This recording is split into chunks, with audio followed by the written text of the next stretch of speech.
Here, everyone. Superintendent Dahman has asked very nicely twice for people to wear masks. It is our policy on school grounds. Allison, according to my computer, I'm not muted.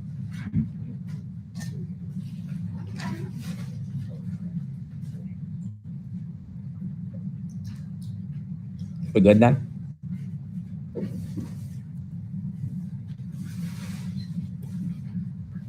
So I will ask one more time as the presiding officer for everyone to please don their mask. And if you're not going to, then I will politely ask you to leave.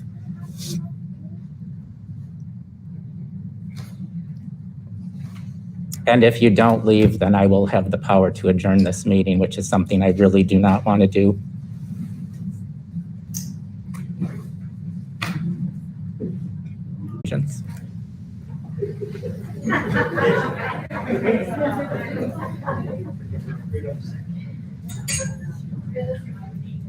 I pledge allegiance to the flag of the United States of America and to the republic for which it stands, one nation, under God, indivisible, with liberty and justice for all.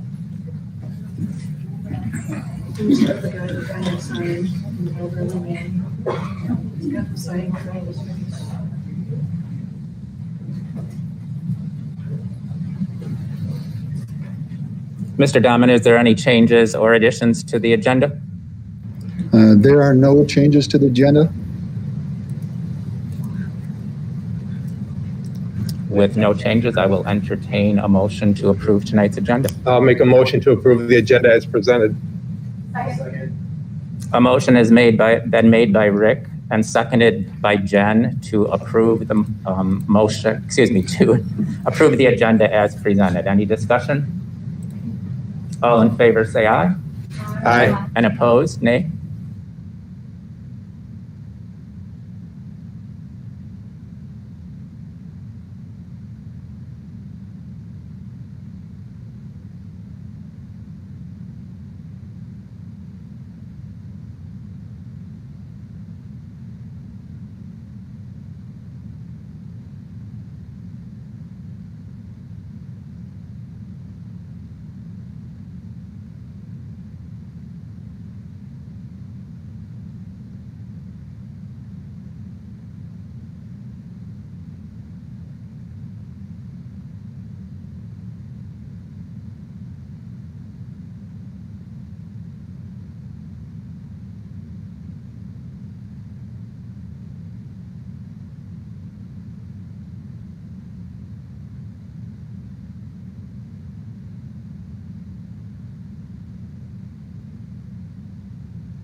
So just so we're all on the same wavelength and the same page, I'm going to read something which is for both board members and for the public. Before we begin public participation, the public participation portion of the board's meeting, it is important for the board and the members of the public in attendance at this meeting to be reminded of the rules governing public participation. In accordance with Board Policy 167.3, members of the public have the opportunity to speak during the board's meeting at the time set aside for such public participation. However, such public participation is structured and subject to rules and expectations of decorum. Number one, anyone seeking to speak during the public participation portion of the board meeting must sign up, be recognized by me, the board president, and announce their name. Number two, each speaker is limited to 3 minutes. And as a courtesy, if you are the speaker, at 2 minutes and 30 seconds, I will just quietly say 30 seconds it's just a reminder for you that you have 30 seconds more to wind up your thoughts. Number 3, speakers must direct their comments to the board, not to individual board members, to the district's administration, to staff, or to others attending the meeting. Number 4, speakers must avoid statements that are personally directed, abusive, obscene, or irrelevant. And number 5, speakers must observe reasonable decorum. If a speaker violates any of these rules, as the presiding officer for the meeting, I will interrupt, warn, and/or terminate the speaker's statement. If a speaker is here to complain about the conduct of a particular district employee, the board is directing the speaker to refrain from bringing such a complaint verbally before the board during the public participation portion of the board's meeting. The board is not a fact-finding entity. The board has very specific duties with regard to supervision of district employees, which include the responsibility of serving as the impartial tribunal in any due process hearing involving a district employee. Instead of addressing such a complaint at the board meeting, the speaker should consult the district's policies to determine whether the complaint should be filed using policy 9130 or another applicable policy. The procedures included in such policies provides the board with the opportunity to address such a complaint in a way that preserves our right to offer appropriate due process to our employees. Finally, if you speak during the public participation portion of the board's meeting, you do so at your own risk. If you make statements that an individual or entity determines is disparaging or defamatory toward them, the board is unable to protect you from a defamation claim or other legal action that the individual or entity may bring against you. As a result, it is advisable to consider carefully whether what you plan to say is harmful to another person's reputation or other interests, and whether you are confident that it is factually accurate. If the content is harmful or if it is untruthful, you may be risking personal liability for the statements you are making in public today. This is not legal advice, but is simply a warning that just because you are speaking at a board meeting does not mean the board or the district can protect you. Thank you. I will also remind the board that a public comment is limited to 15 minutes per policy. So because we have more than 15 minutes worth of speakers tonight, I have written down the names of all the speakers in a box. And just to be fair, I'm going to reach in and pull one out, and whoever's pulled will speak.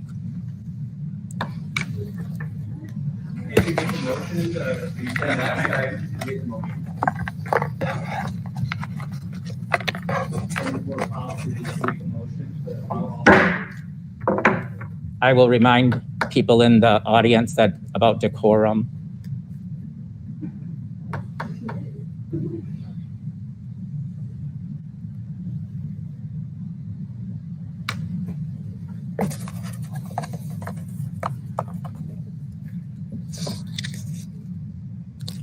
First speaker is Steve. I might pronounce your name wrong. I apologize. Schilt.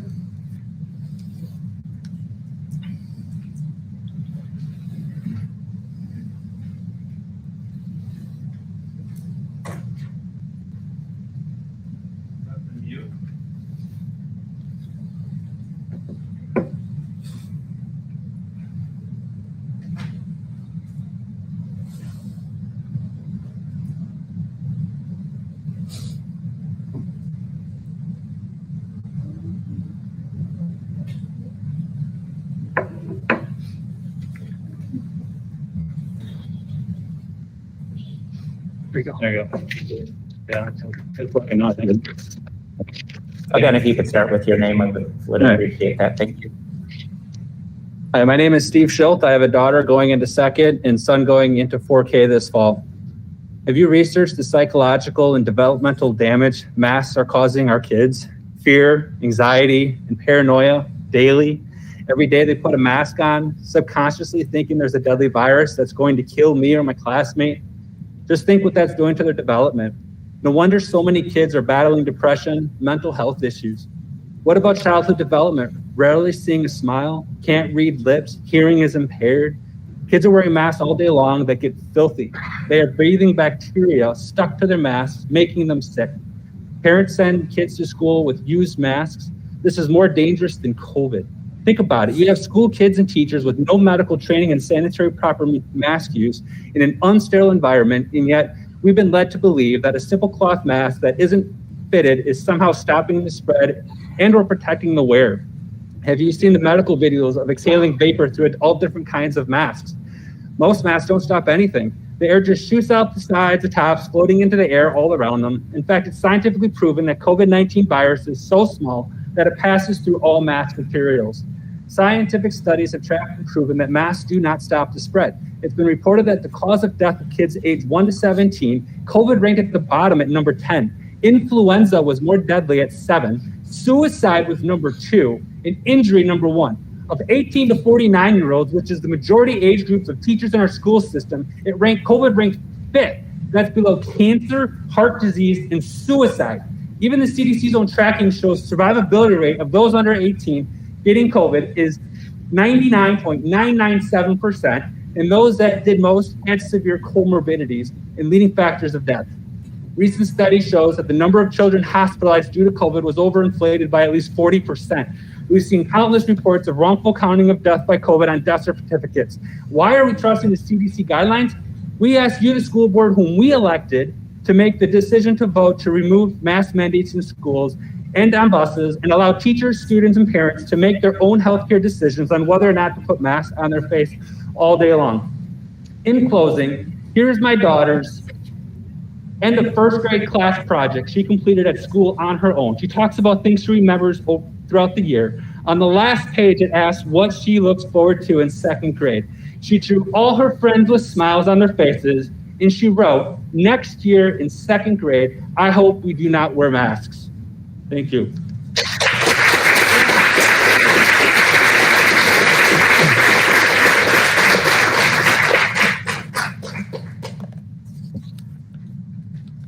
Karen Woodland.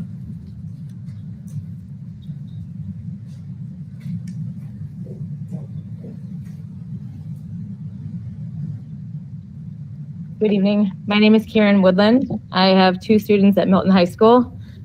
I really want to thank you guys for adding the mask policy to the meeting tonight.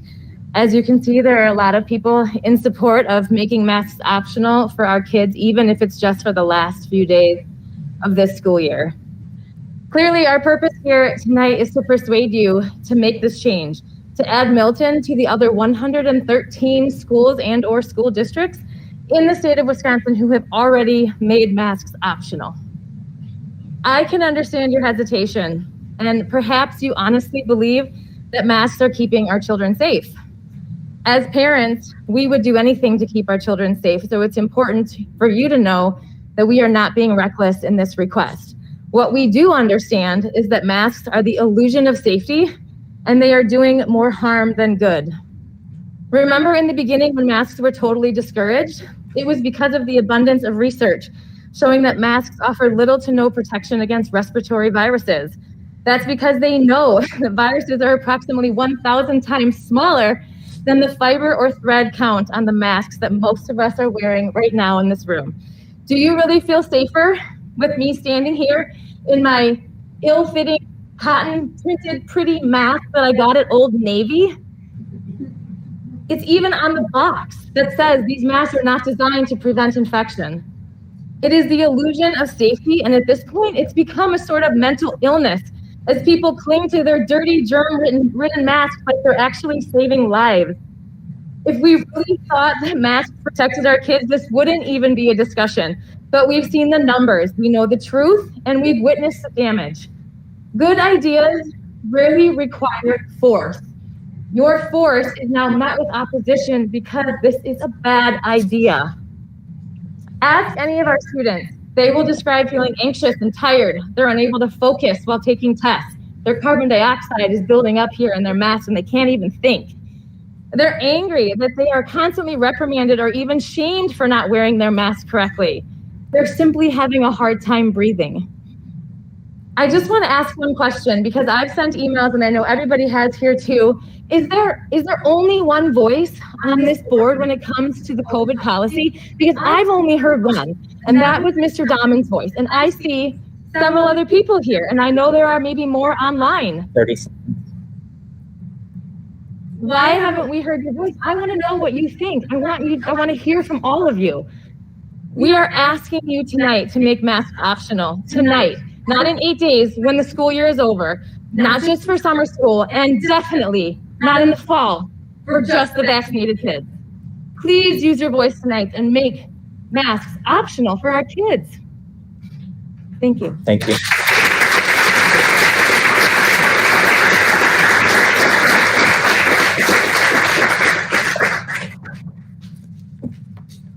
Next is Jeremy Olson.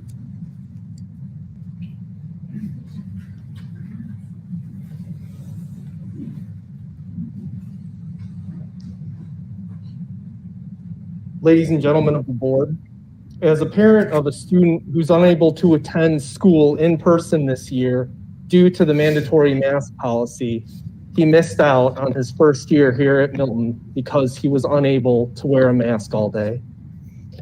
I would advise that the face covering protocol be revised to allow the option for children to retain or remove masks as their parents see fit. In regards to the comments made by Superintendent Dahmen regarding the advice to continue masking from the local health officer, who I remind you is not a medical doctor or an epidemiologist. She is a registered dietitian. I would like to point out that the science behind COVID actually says, and why masking for children is largely unnecessary.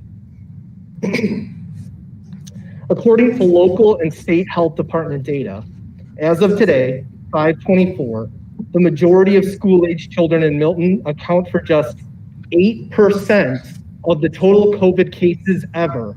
In 14 months, 8% are kids. In Rock County as a whole, the majority of school-age children account for just 9% of total cases. In Wisconsin as a whole, children under 9 account for less than 5% of cases, and children aged 10 to 19 account for 12%. The data shows that children in Wisconsin are at even lower risk for being hospitalized, accounting for just 2% of hospitalizations. Furthermore, of the almost 7,000 Wisconsin residents who have passed away due to COVID in the past year, 3 have been children under the age of 19. 0 of those were under the age of 9.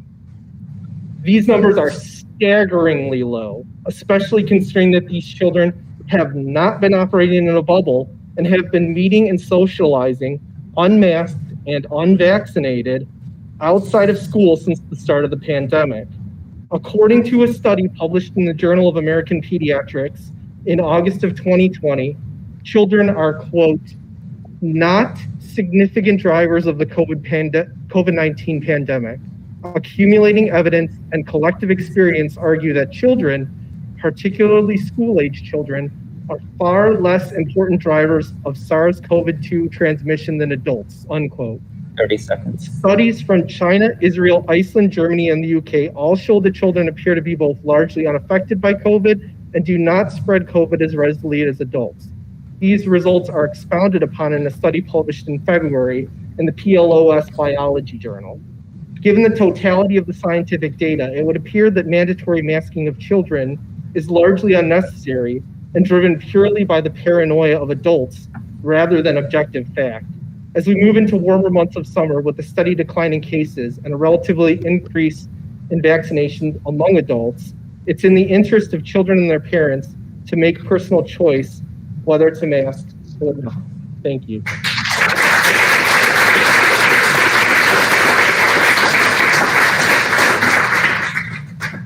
Dan DeFore.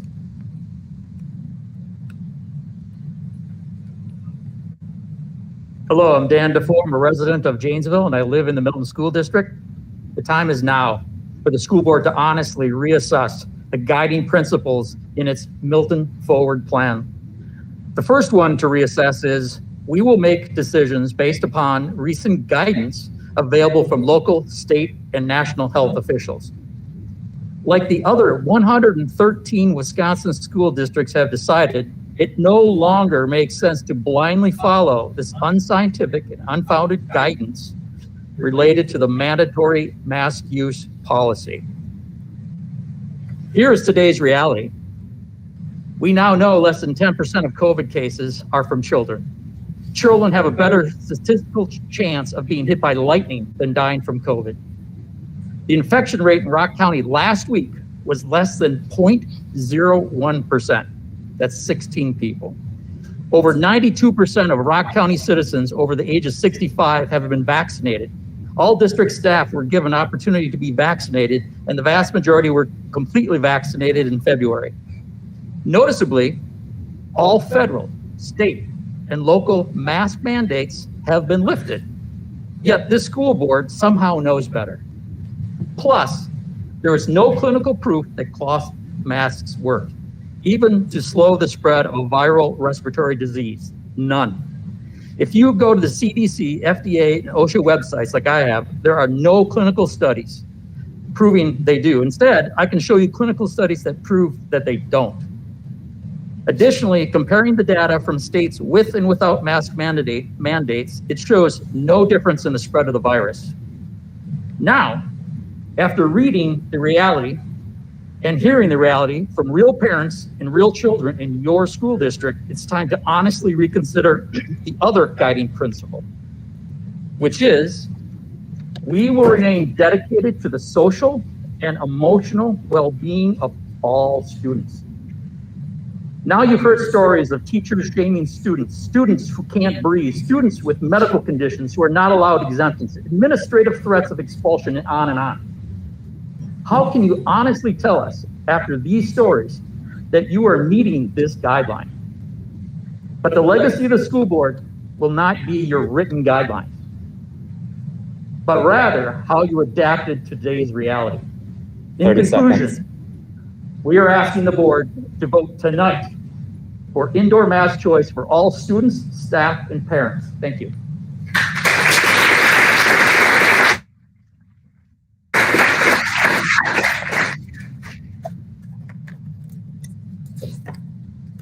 Amy Holden.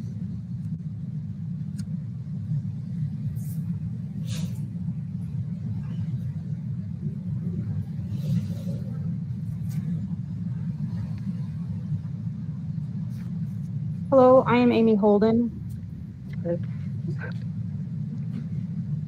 My husband and I have 2 children at the high school. The mask policy has created a problem for our children since the beginning of the school year. I have a medical exemption for wearing masks given by our children's doctor. The district denied their exemption.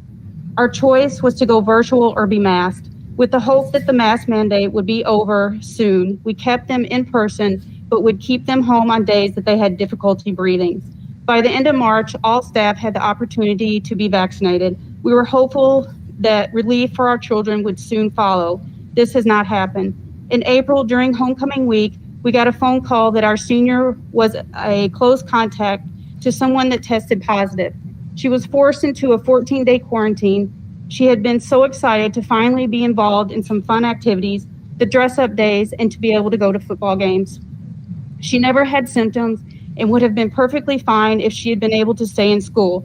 Was sending healthy kids into quarantine really the best option at this point in the year? I would also like to know the data on those that were put into quarantine because of the close contact. Did anyone test positive during their 14-day quarantine? The staff is vaccinated, and if you truly believe that masks and 6 feet worked, you wouldn't be sending healthy kids into quarantine. It just makes no sense. Sadly, for our senior, afraid of this happening again, chose to stay virtual for the remainder of the year. She did not want to miss any more activities, her brother's baseball games, and more importantly, her high school graduation. A few weeks later, our son was sent to the principal's office for having his mask below his nose. He was then threatened with suspension, a phone call was made, and a letter sent home for his bad behavior. He wasn't caught defacing property or fighting someone. He was trying to breathe. There's just no logical reason for this. You may be surprised at the sudden parent and community pushback on the current mask policy. We've tried to be reasonable people, but we have come to our breaking point. In 2 weeks, our group grew from 6 to 114. There are many in the community that feel the same but are afraid to speak out. We are their voice. We are our children's voice because this, after all, is about them. We are not alone in this fight for mass choice. Community members across the state are asking their districts for the same. As of Friday, 113 districts in Wisconsin have changed their mask policy to mass choice. This school board was elected by the people of the district. You are in this position to hear our concerns and in turn advise the administrators. The oath you took, which is very simple, states, will support the Constitution. This grants us unalienable rights, the right to breathe freely, the right to choose what's best for our children. You need to uphold your oath of office and listen to the people. I am asking the board to please consider this and make a motion to vote tonight to end the current mask mandate and give the choice back to the parents. Thank you.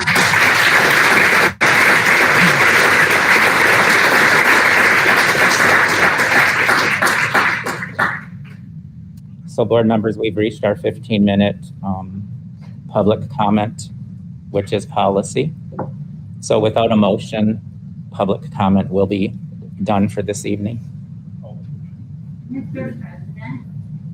President, could I just, I was under the understanding that we were, I know everyone's kind of told stories, but it was my understanding that we were able to ask questions about the policy. Is that not what's happening tonight? Because I took a lot of time to prepare just some questions. I don't have a sob story or anything like that. Would I be able to ask those questions? Public comment isn't a back and forth between board members and people. I don't have to answer, but I just like to put the questions out there that hopefully one or more of the board members will ask the questions that we are not able to ask. Our 15 minutes are up for this evening. And so, Mr. President, Leslie? I would make a motion to extend the timeline for public comment.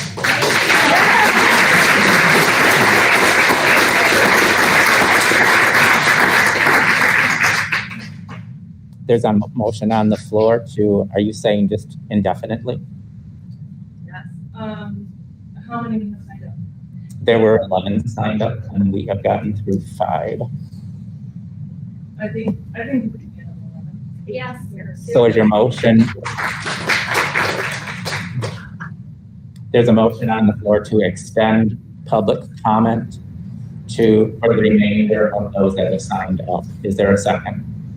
So just a question, Mr. President, we have 6 more. That is correct.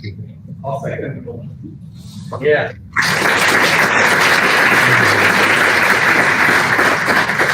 There's a motion on the floor made by Leslie, seconded by Rick, to extend public comment to allow all people who have signed up this evening to have their 3 minutes. Any discussion? All in favor, say aye. Aye. Aye. And opposed? Motion carries.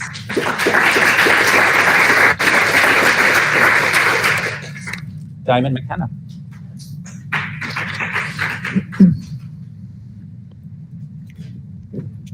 Good evening. My name is Diamond McKenna. I live in Milton. As many of you know, a short time ago, I sat in your seat. I applaud our district for being a leader by insisting and following through with in-person instruction this year. As we continue to exit from this pandemic, I again ask that the school board lead through thoughtful and data-driven decision-making. There is unquestionably political pressure over the question of masks. I fully on this topic doesn't diminish that pressure.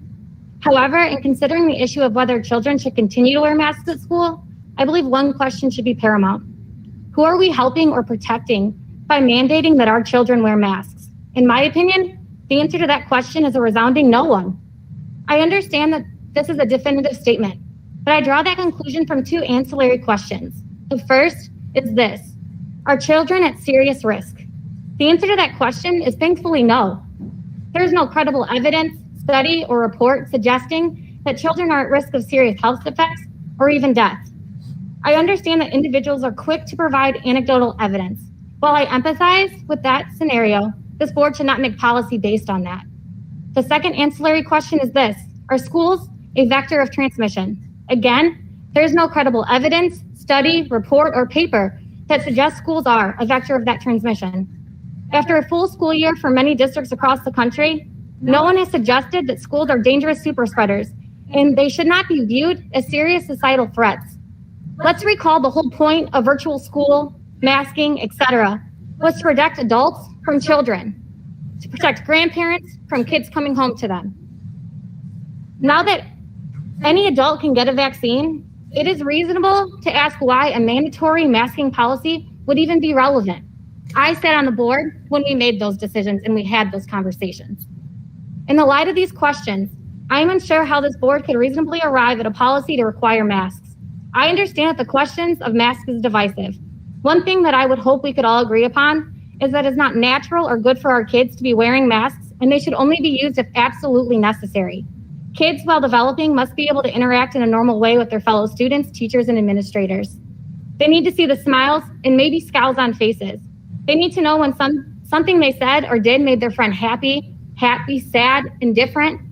This communication is often not done by verbal cues, but by expressions. Therefore, why should the district's policy be one of wearing masks? I strongly suggest that you remove the mask mandate. If evidence and data arises later that suggests you should reconsider, then do it at that time. Until then, let the kids be kids and let them and their parents have the choice. Milton, you are known for being ahead of the curve. And unfortunately, this time we're falling behind. People have the choice. Let them do that.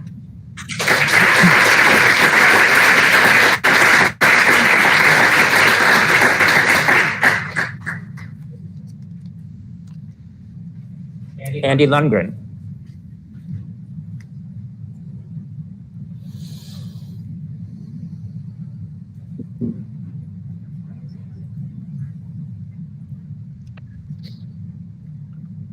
Good evening, everyone, and thank you for the chance to speak tonight. My name is Andy, and I have 3 kids in the Milton School District.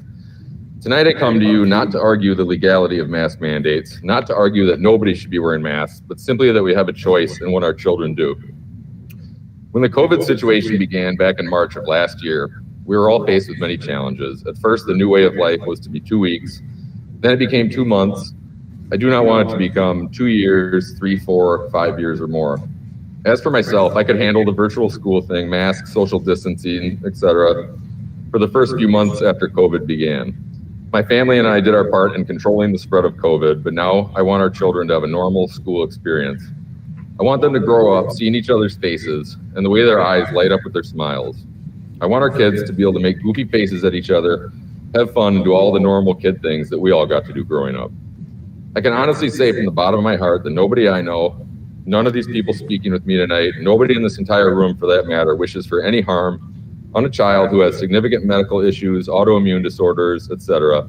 But the fact of the matter is that I have as much of a right to my own child's health and well-being as anyone else.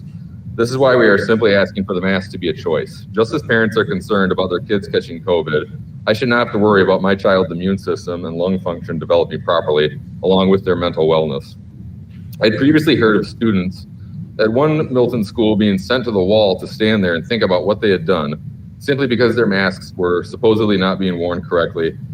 To my surprise and shock, this happened to my own daughter at her school. How embarrassing for these poor children. This borders on the line of public shaming, in my opinion. My children and other children that so much as let their masks slip down past their nose in the course of normal play do not deserve to be treated this way. It's our job as adults to stand up for them and not allow this to happen. Instead of having a disgusting rag over our children's faces, can we instead put our energy into proper nutrition, proper exercise, to keep ourselves and our children healthy? This to me has always seemed like a safer alternative as opposed to keeping our children's breathing capacity limited and promoting isolation. Let's work on building our immune systems instead of blocking them off from any and all viruses, especially ones where children ages 19 and under have a 99.997% chance of survival. Why are we doing this? Why are we social distancing and quarantining children? I understand we've been wanting to follow the CDC's guidance, but all I ask is that we please put our own common sense into this. Once again, I'm asking for the choice for our own children. On behalf of myself and others speaking tonight, I would like to say a very heartfelt thank you that this issue was placed on the agenda for this meeting. And thank you all for extending the public speaking time. We appreciate being able to speak our minds, and thanks for listening. Have a great night.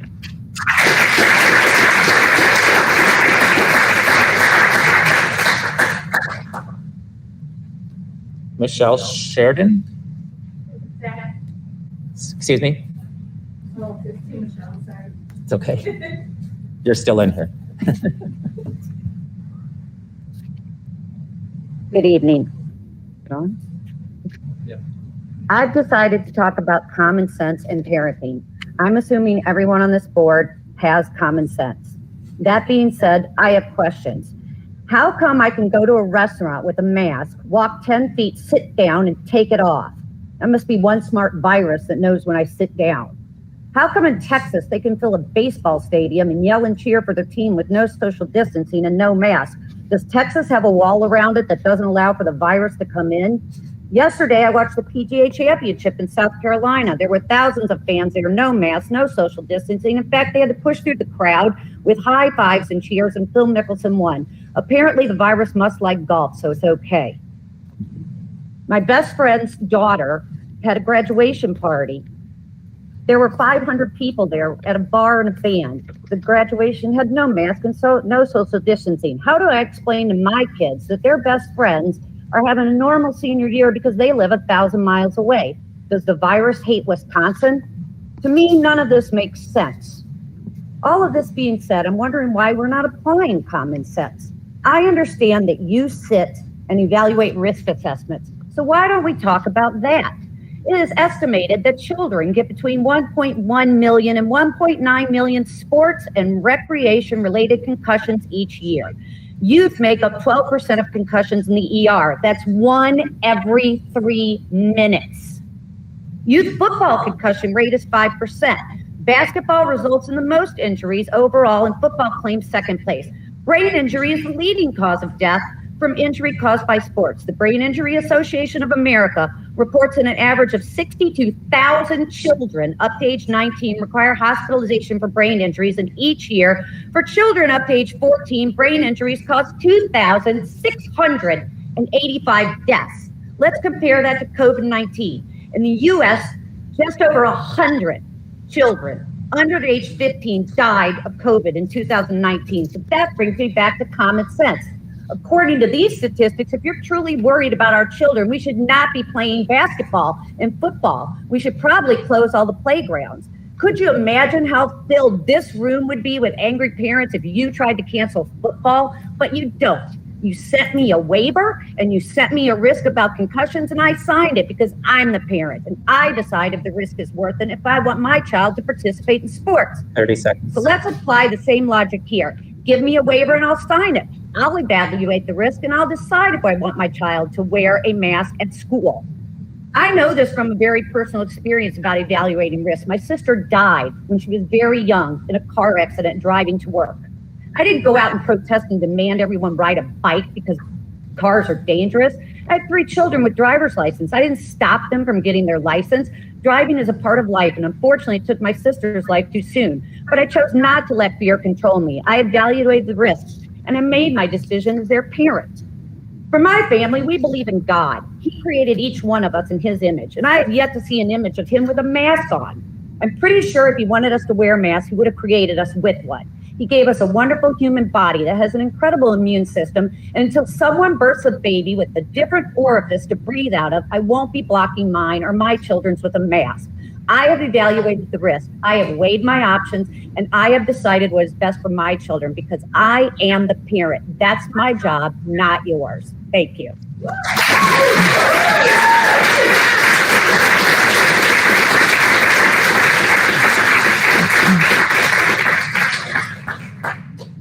Mr. Dahman, could you do me a favor? Could you grab the public comment sign up and just pass it down to me? I just want to make sure we don't miss anyone.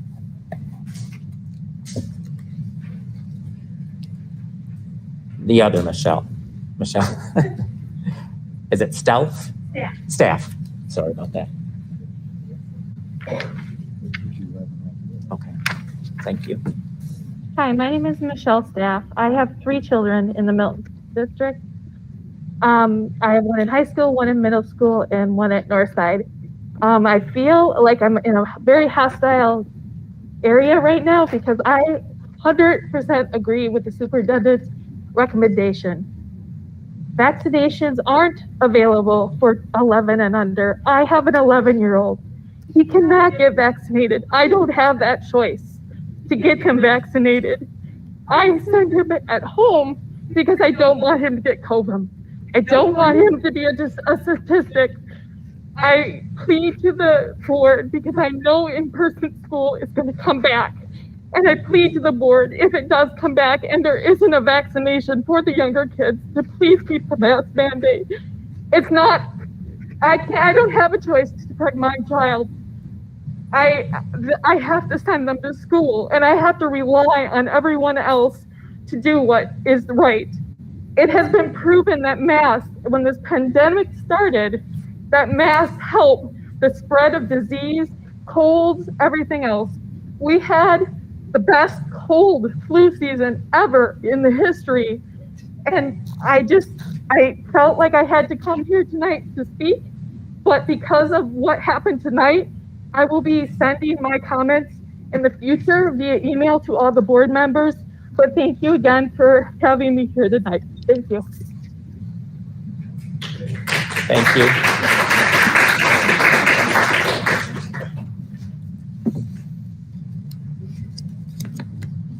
Tracy Hannah.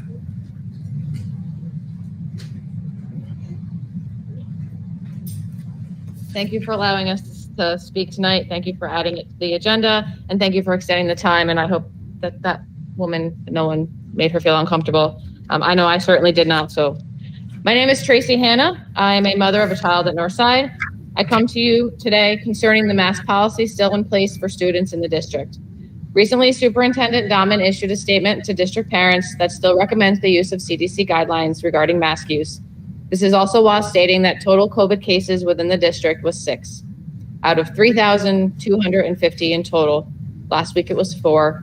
That equates to 0.001846. And I don't know that, I just have it right on the side.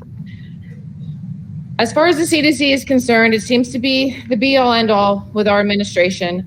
Why are we being held to the same standards as the rest of the country? We are not New York. We are not California.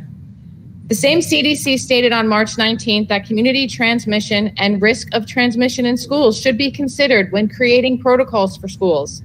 They also state that based on the data available, in-person learning in schools has not been associated with substantial community transmission.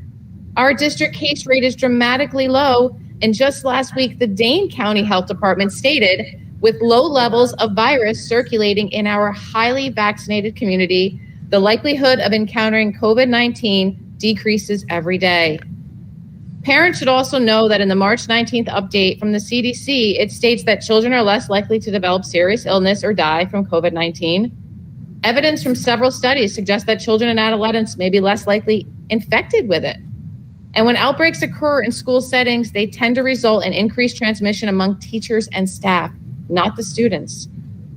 Many schools across the country are dropping their mask policies. Like they said before, 113 in Wisconsin. Some because they're following the science, and some because local and state governments are banning them. For example, last week, the governor of Iowa signed a law stripping school systems of that right. In the May 19th Des Moines Register, the governor stated that the state of Iowa is putting parents back in control of their child's education and taking greater steps to protect the rights of all Iowans to make their own healthcare decisions. This is my point.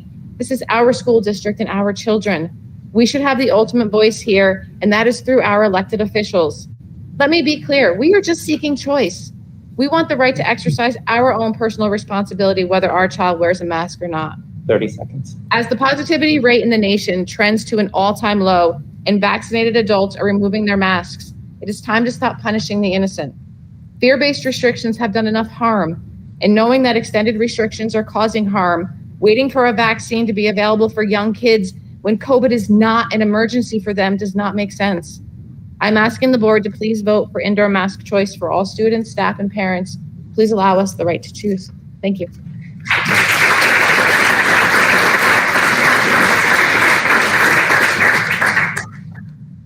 Sheila Williams.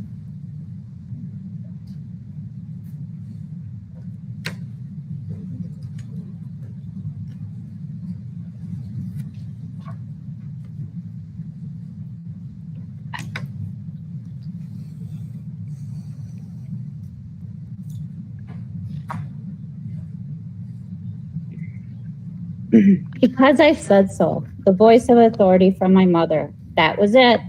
Case closed. It was not up for debate or even a discussion.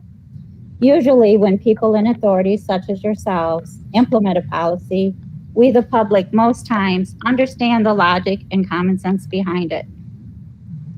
But when a policy such as this one oversteps our basic human and parental rights, such as the right to breathe in oxygen and to make individual health decisions for ourselves and our family, it does not set well with the people, nor should it. It is only natural that one would question the basis of this policy that has left so many questions unanswered. A policy where the only explanation parents are given is because we said so. A few questions do come to mind. Why isn't the policy adjusted accordingly to take into account the hard science data of how detrimental to one's health it is to wear a mask continuously, day in and day out, let alone for a child who is still developing? Fauci himself said that the mask will not protect anyone from COVID, and it is also printed on each and every box of masks that are delivered to the school district. Question number 2. According to your tracking system, what percentage of the student and staff populations within the Milton School District have survived the COVID virus? Is it 5%? Is it 95%? It seems like this would be a good number to know. Additionally, have there been any deaths from COVID within the school system of students or of staff? You have the data, why not share it with us? When you report current cases, isn't it true that certain vital information is also lacking in that reporting? For example, when you report 3 new cases for the week, 100% or all 3 of those cases could be contained to just one family and not pose much of a threat at all, as would say 3 non-related individuals in 3 different groups. Of those 3, were any hospitalized? The data behind a number is what gives the number its meaning. Without it, it's just a number where all kinds of assumptions will be made. Lastly, why is the Rock County Health Department directive determining this policy? It is public knowledge that the health department has struggled with suspiciously high turnover and is struggling to stay functional. Meanwhile, other Wisconsin school districts have adopted a voluntary mask policy for those who feel the need to wear one. Why aren't these other schools being consulted in your decision-making? In closing, I have heard many parents asking, what is the criteria that needs to be met in order for this policy to end? Thank you.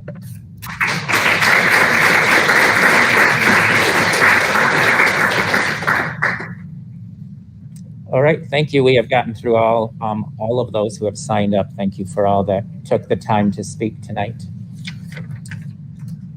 We'll move on with our agenda to item number 2, the referendum, and we're going to get an update from Mike Huffman. Not to be confused with me, who is Mike Huffman. It's good to see you, Mike. Thanks for being here tonight.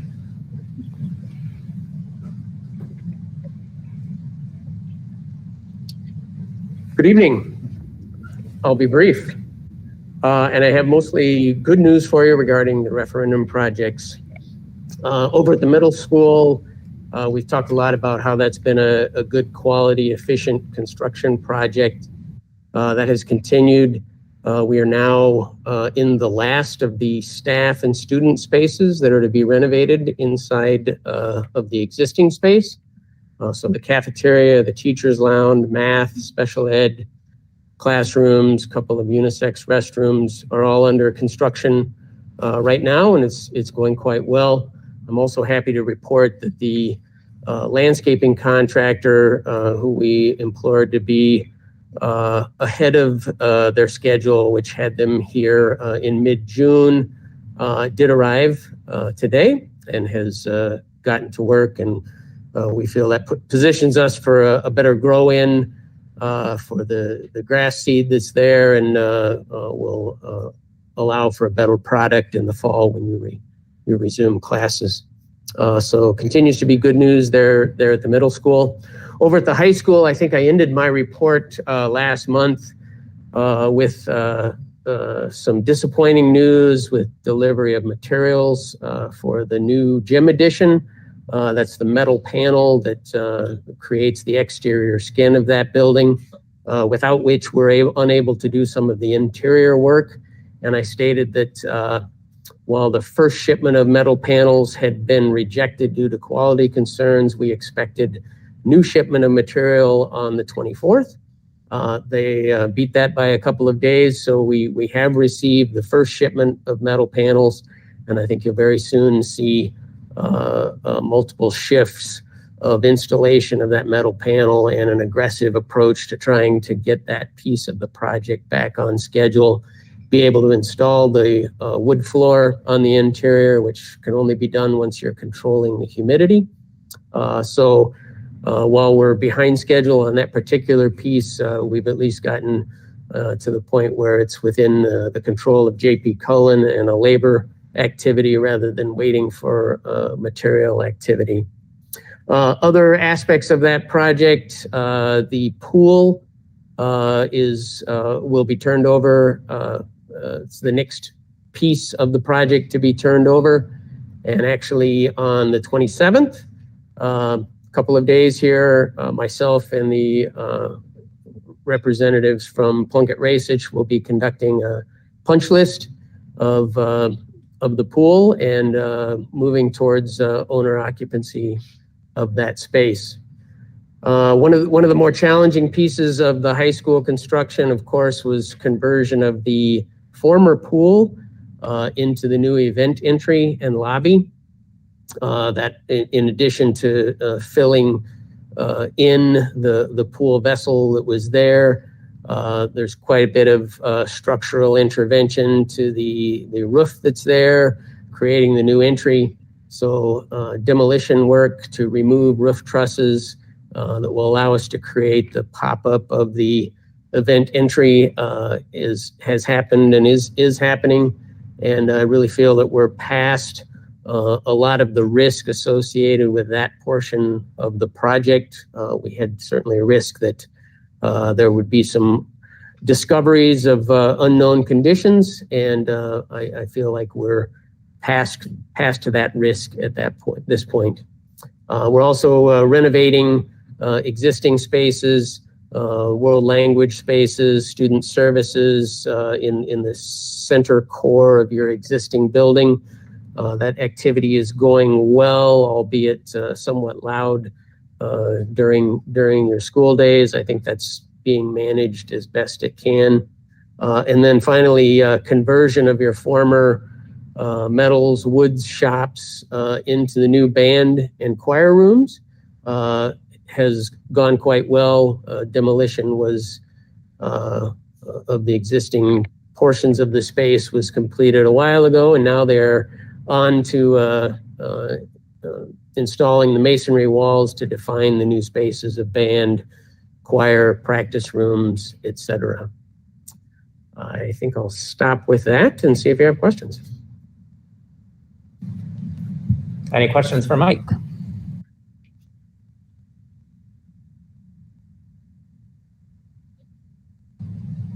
Hearing none, I know this has been said before, but I would just like to reiterate that I really appreciate your updates, especially the photos. It's really exciting to see the progress. You drive by the buildings and you have no idea what the pool looks like.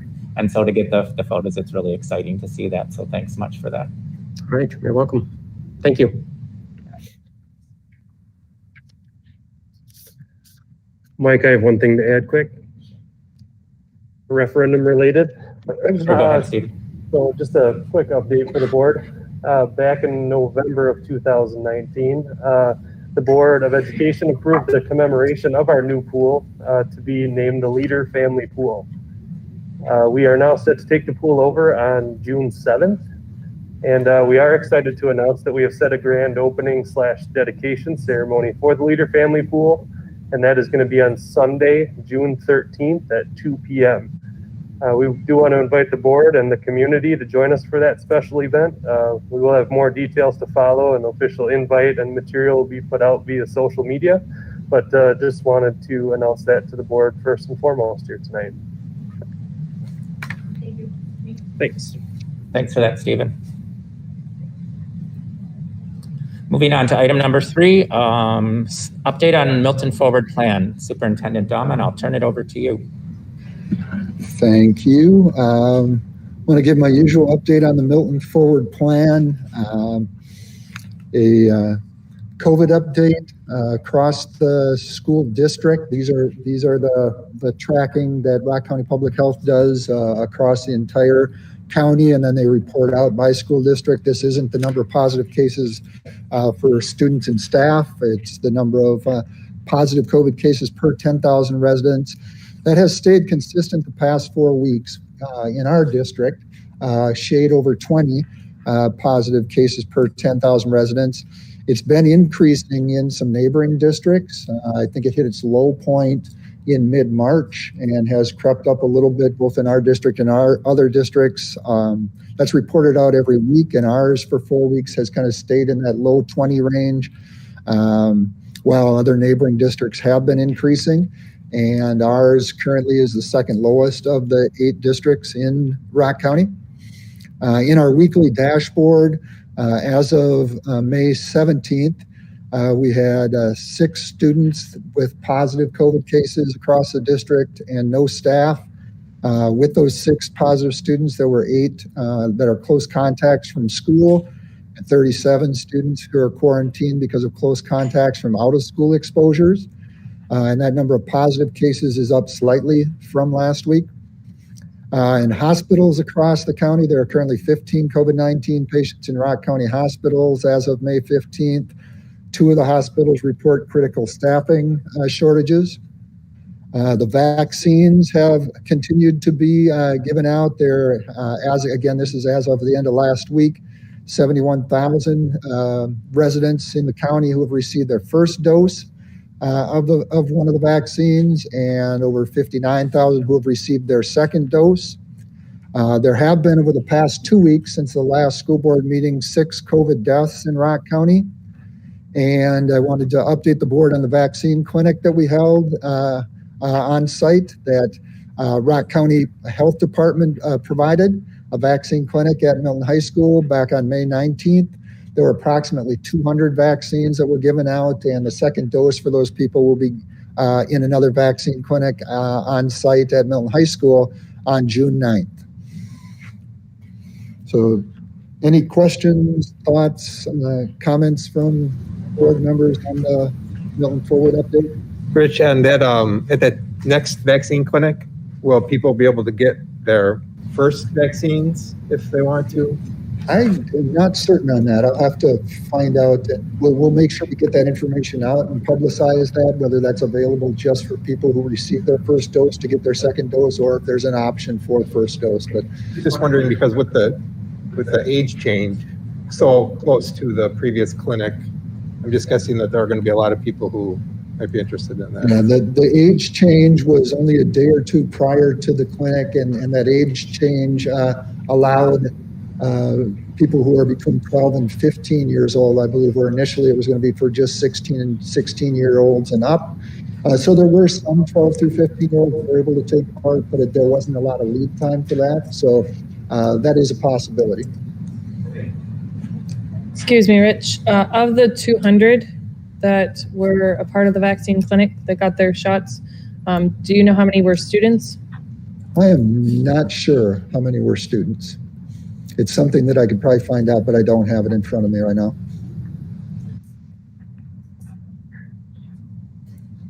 And I know we had gotten a question on that about what % of our students have been vaccinated or have received at least their first dose. And we don't ask our students, we don't require a vaccine for students or staff, and we don't ask our students or staff if they've been vaccinated. So we don't know how many have been vaccinated or haven't. We just know how many showed up at the vaccine clinic that we offered.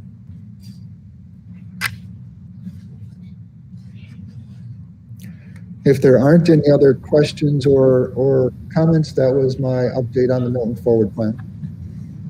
Thank you, Rich. Any other questions?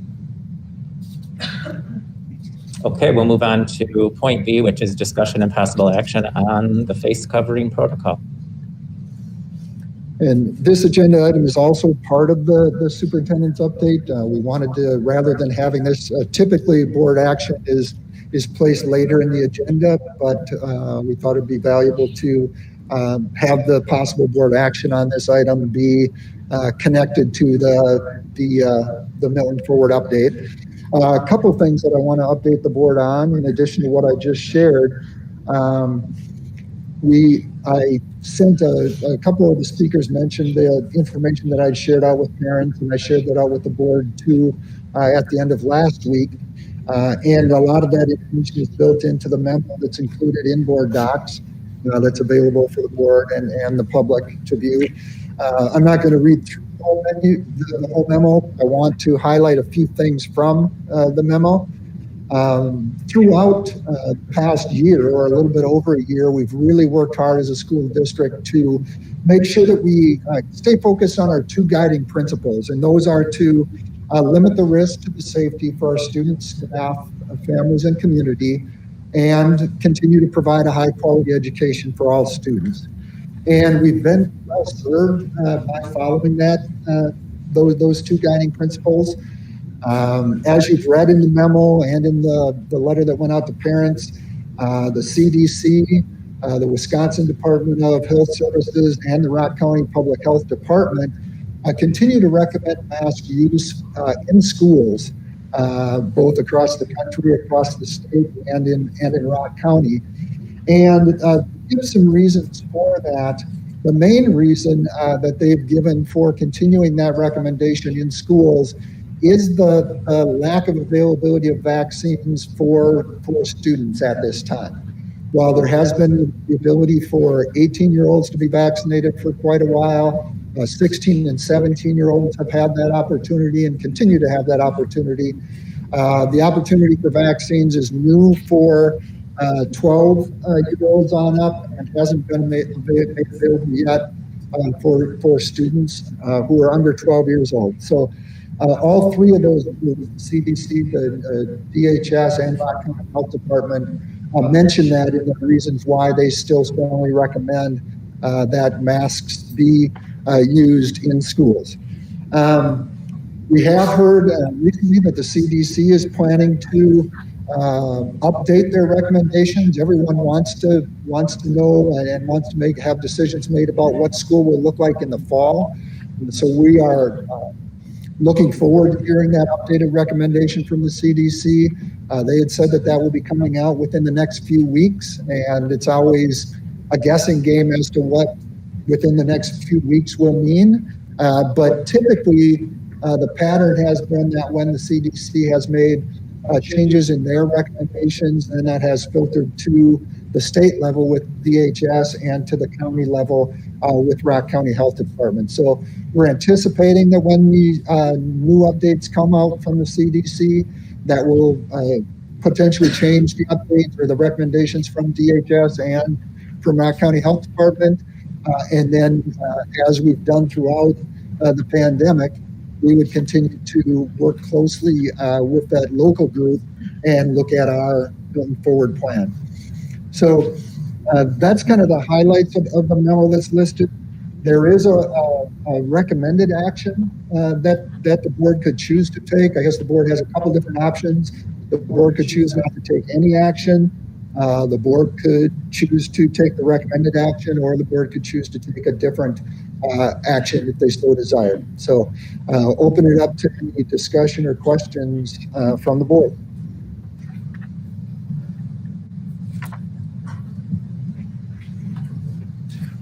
I'd like to make a few comments just to get us started here, Rich.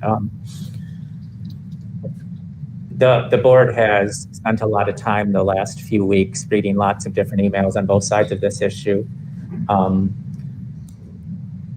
these aren't easy. None of the decisions the board has made this year with regard to COVID have been easy decisions.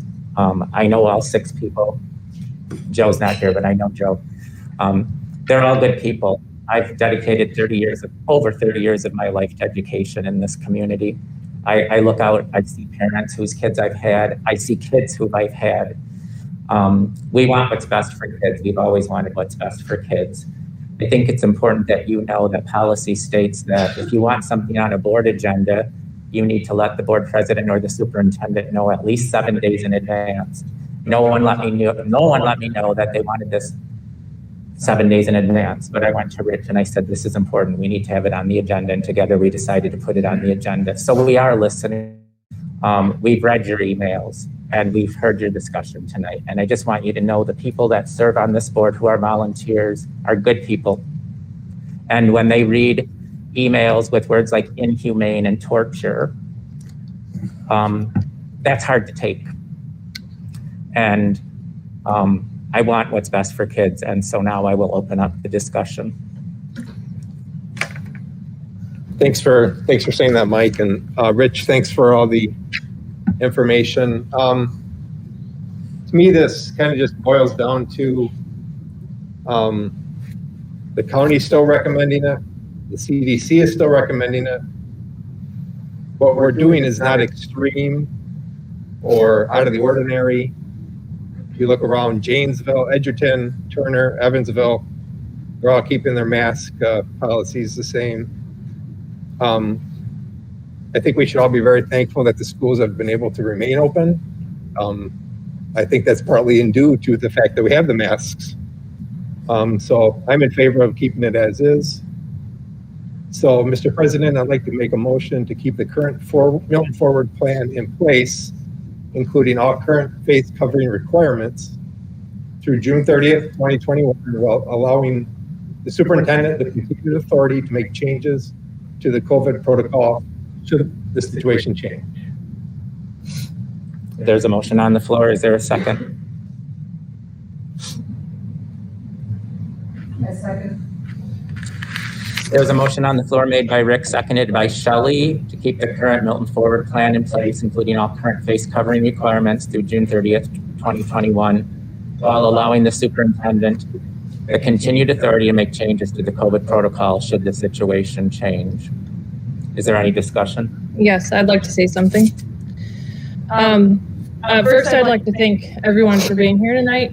It takes a lot to stand up and speak to people like us. Thank you for sending the emails on both sides of the aisle the last few weeks. You know, in a republic, we elect people to make well-informed decisions for us, and that's why input from the community should be welcomed, and it is, so thank you very much. You know, we're not here to sit and judge the science of masks. It seems, as what was said before, that the best we can do is make a risk management decision. If the district's and students' population's sole risk is COVID-19 and masks are effective, then the obvious answer would be to mandate masks. But COVID-19 isn't the student population's sole risk, and I'm not sure it's even the greatest risk. Teachers have been vaccinated if they've chosen to do so, and according to the medical community, students ages 12 to 17 who are opting to receive the 2-shot vaccines are already receiving quite a bit of protection against contracting the virus, even with just their first shot. And recent studies have shown that kids under 10 don't play a significant role in the spread of COVID while attending school. So what are those other risks? Mental health experts are telling us about them. Masks and isolation are causing other problems. Psychosocial problems, the inability for kids to co-regulate or are leading to severe mental problems. Depression and suicides are also increasing among students. Perhaps the most disturbing are the reports and videos that I've seen of frankly inhumane treatment of some kids who adjust their masks or take them off for a moment and are immediately set upon by an adult. A child slapped across the face by a bus driver, a student in another district berated by a teacher, students outside at recess being told to stand on the fence line and unable to play, even though outdoor transmissions are virtually unheard of. I'd say we're losing our ability to be human, but that's not right at all. We are drawing out the worst of our humanity. And at some point in a free society, people have to lead. And I think we are getting a clear message from the community that we've seen enough of this. As the temperature heats up, and this is what is most concerning to me, students, especially young students, must be able to breathe without obstruction and drink water from bubblers. I just attended my 4-year-old's t-ball practice where they were required to wear masks. That is not something that they need to be doing. They're 4-year-olds. Like I said, COVID transmission outside is unheard of. We also need to be able to drink water from bubblers. You know, with no air conditioning in some classrooms and schools, it becomes even more imperative to change the policy and allow for choice. We cannot consciously allow for our students to suffer from overheating, headaches, and shortness of breath because we are fearful. I think mask choice is the next logical step. Thank you.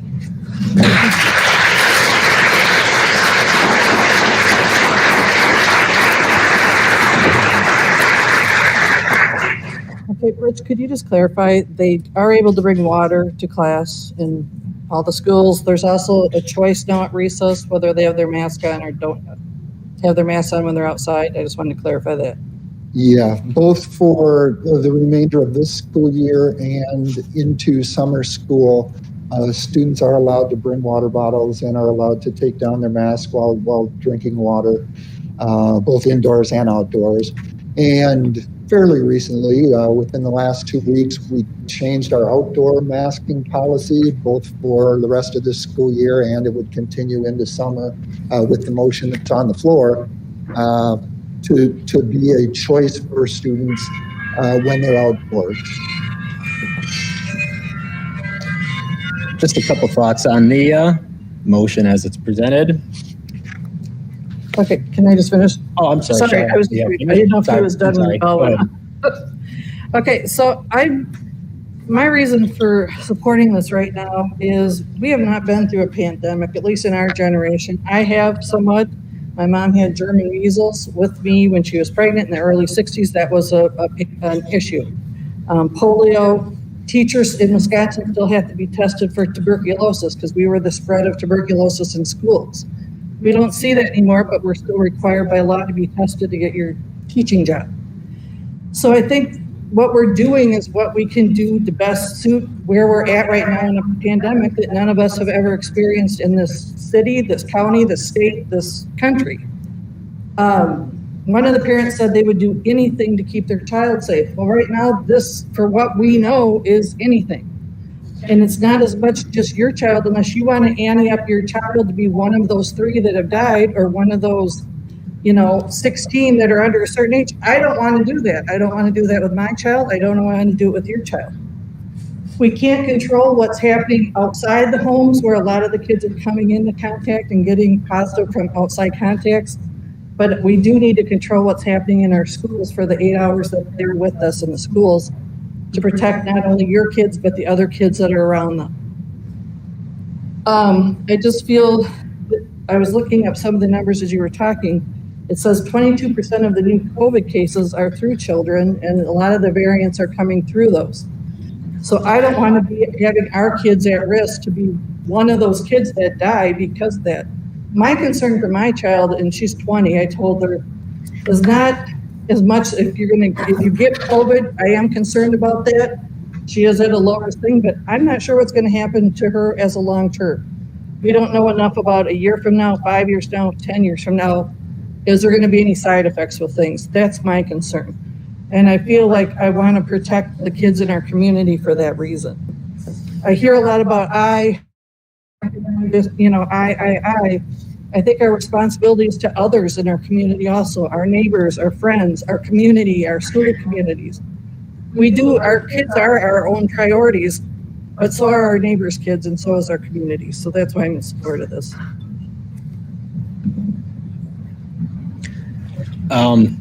Spent a great deal of time thinking about this item, reading through the items that were shared with us. For those of you who sent emails for and against, oh, I'm sorry. Is that better? Oh, I thought, sorry, that was both. Is that better?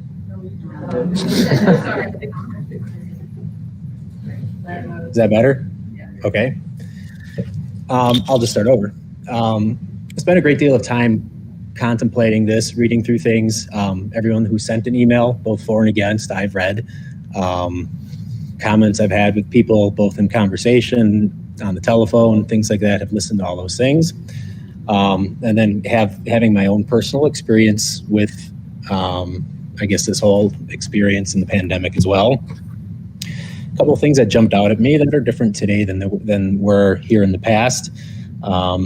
As outlined earlier, as a county, we have a significant portion of the county who has been vaccinated.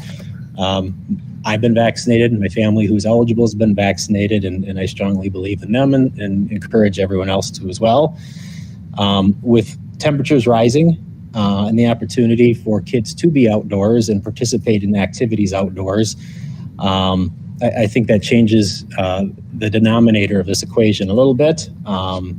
The opportunity to spread out is greater now than it was as we worked through the winter months.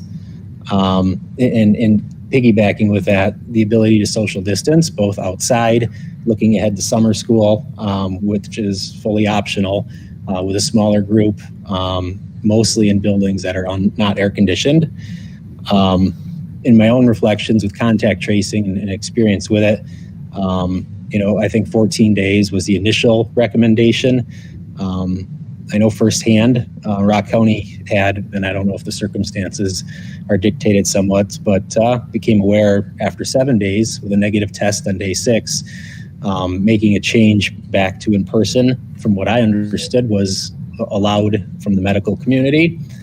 I don't know enough to say if what the right answer is and to say it with absolute certainty, because there's uncertainty with it. But I don't know that I support the motion as it stands, and I won't vote to support it unless we amend it in some fashion.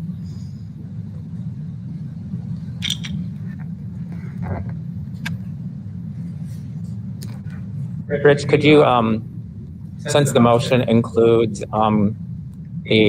the part at the end about the continued authority, for you to have the continued authority to make changes to the COVID protocol should the situation change, could you explain what that might look like, just so people understand? Yeah, I can. Thank you.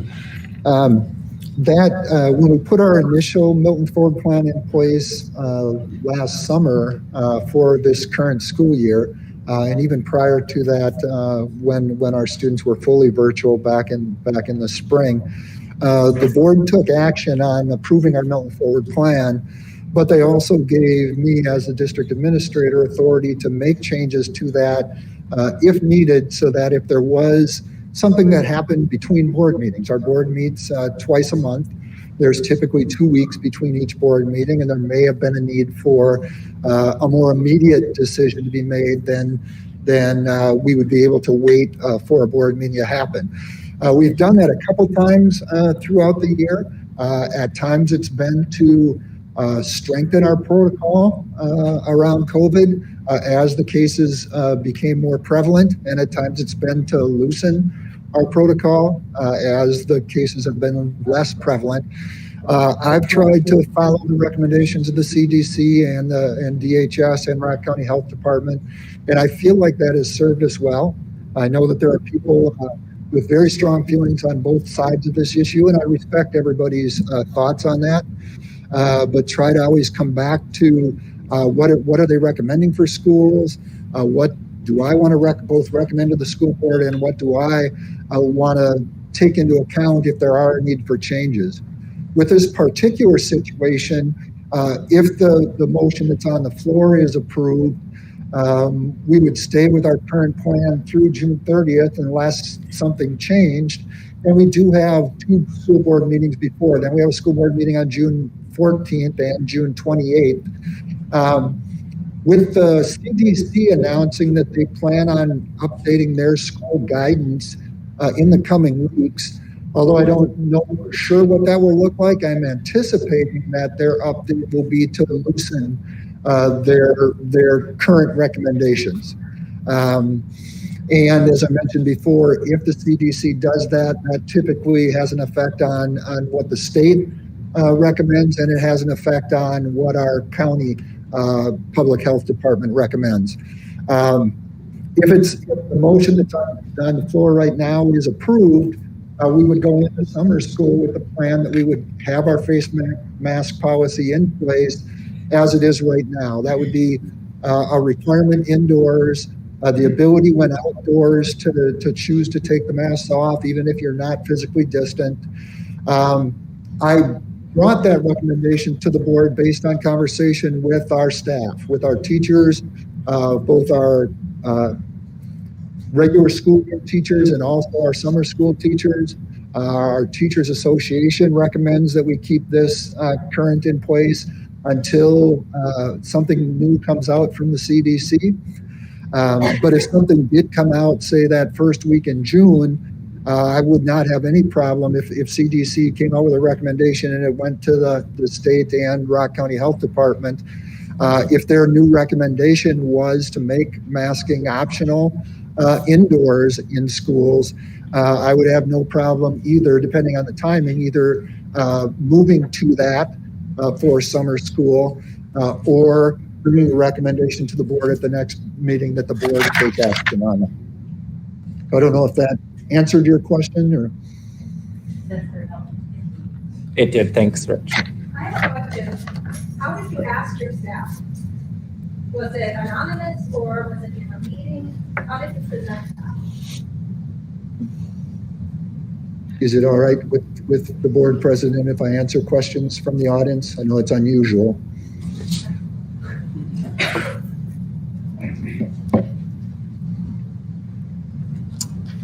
It isn't protocol to just allow members to ask questions to either board members or the superintendent. I'm sure he would be happy to answer that after the meeting if you'd like to meet with him. Okay, well, you know my question now, so I'll just wait for a response. You can email me. However you can answer. Nothing normal about this year. Frankly, one of your board members just sat up there and addressed one of my points, so clearly it was directed at me. So if a board member can direct it at a member of the public, I don't see why a member of the public cannot do it as well. I feel like there's a bully mentality in the schools. If you go against any of this, those teachers are silent. So it's unfair if you do it at a public meeting.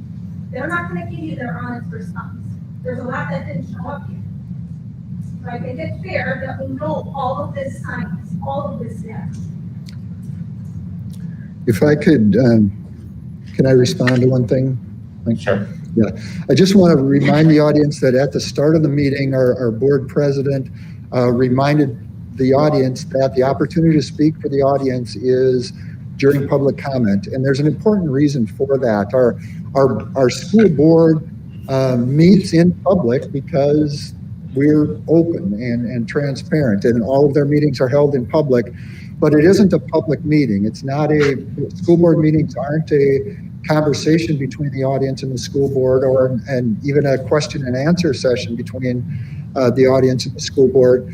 They really are designed as the time that the board does their work. So community members always have a right to email or meet with or share their thoughts with school board members. And I appreciate hearing from people on both sides of this issue. And I would say that a vast majority of people have been very respectful in the way that they've shared their thoughts. But a board meeting isn't an opportunity for audience members to shout out questions that they have. I'd be really happy to answer any questions that you have, and I've tried to respond to all the emails that I got, and I'll make sure that I get back to you with an answer to the question that you had. I have been made to feel like I'm alone in this, and I've had conversations and emails from staff that have just shut me up. This is my one time to just answer one question. And I've been said I'm the only one. Nobody else is complaining about this. I appreciate that, and I'll definitely give. It's not a normal year, so we need to have not a normal meeting. I appreciate that, and I will definitely get back in touch with you. I did preface in the message that I sent to all parents at the end of last week so that people understood coming to this what that looked like. And again, I'd be very happy to answer that question for you. Thank you. Mr. President, can I just say one thing? No. No. We're going to follow policy. I'm sorry. It's not that I want to say. We're going to follow policy, and Mr. Dahman just stated. Mr. Dahman just stated that we are not going to be. For information, and we're not coming here at every meeting, and all you're giving us is general information. We aren't learning anything, nothing. You aren't giving us any information. I would be very happy to answer your questions. But you're speaking generality. You're talking CDC, you're talking about county, you're talking this and that. You're not talking anything specific about Milton. What's going on in our school district? I don't care what the CDC is saying. What's going on in Milton? What are you seeing in Milton? What kind of a COVID? We are not going to be answering questions blurted out from people in the audience. It's just not, it's not going to happen. If you would like to speak with Mr. Dahman, you may make an appointment, and he is very open to speaking with people. We do have a motion on the floor. Is there any more discussion on the motion? I'm finished. Go ahead. So, again, I have read every email that came my way, both for the choice and also, again, those parents who clearly want us to make sure that masks stay on for the next 8 days. I am not a health professional. I have to rely on the Rock County Health Department, the CDC, the DHS. That's where I'm getting my information. Some educators within the district that are teaching your children are still very concerned for their safety and their health.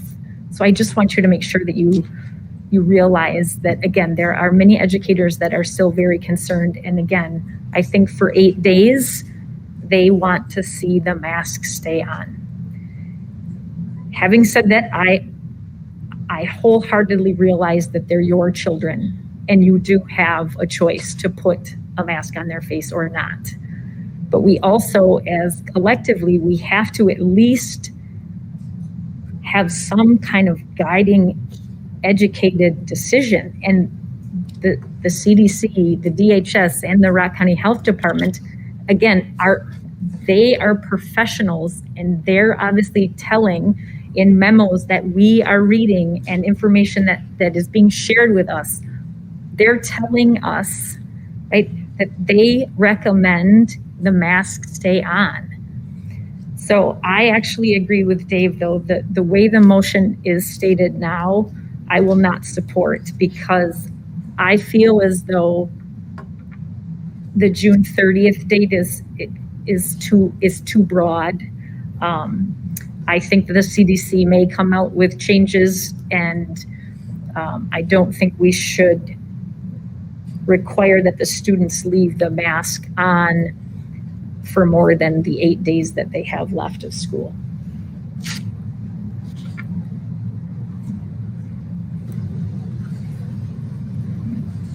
Any more discussion? Well, the motion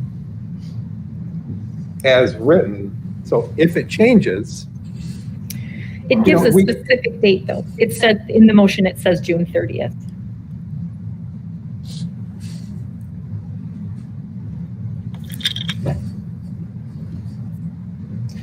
And I think piggybacking on Jen's comments, as I reflected on this, summer school is a different animal, in my opinion. We're going to have maybe a quarter of the student body, maybe less than that, attending.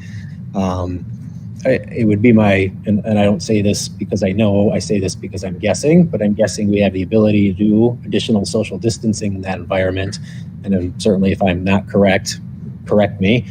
And a lot of those activities are outdoors, which I know have their own cutout rules for. And while there isn't a significant portion of the population of students who have been vaccinated, those who have been vaccinated, that was kind of the holy grail, right? I mean, what's better than masks and social distancing and all these other things? It's being vaccinated.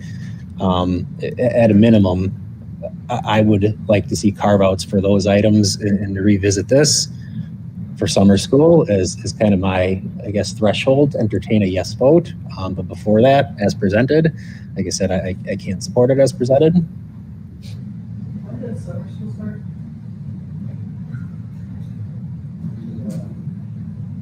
Tuesday, June 8th, is that correct? Monday, June 7th. Monday, June 7th.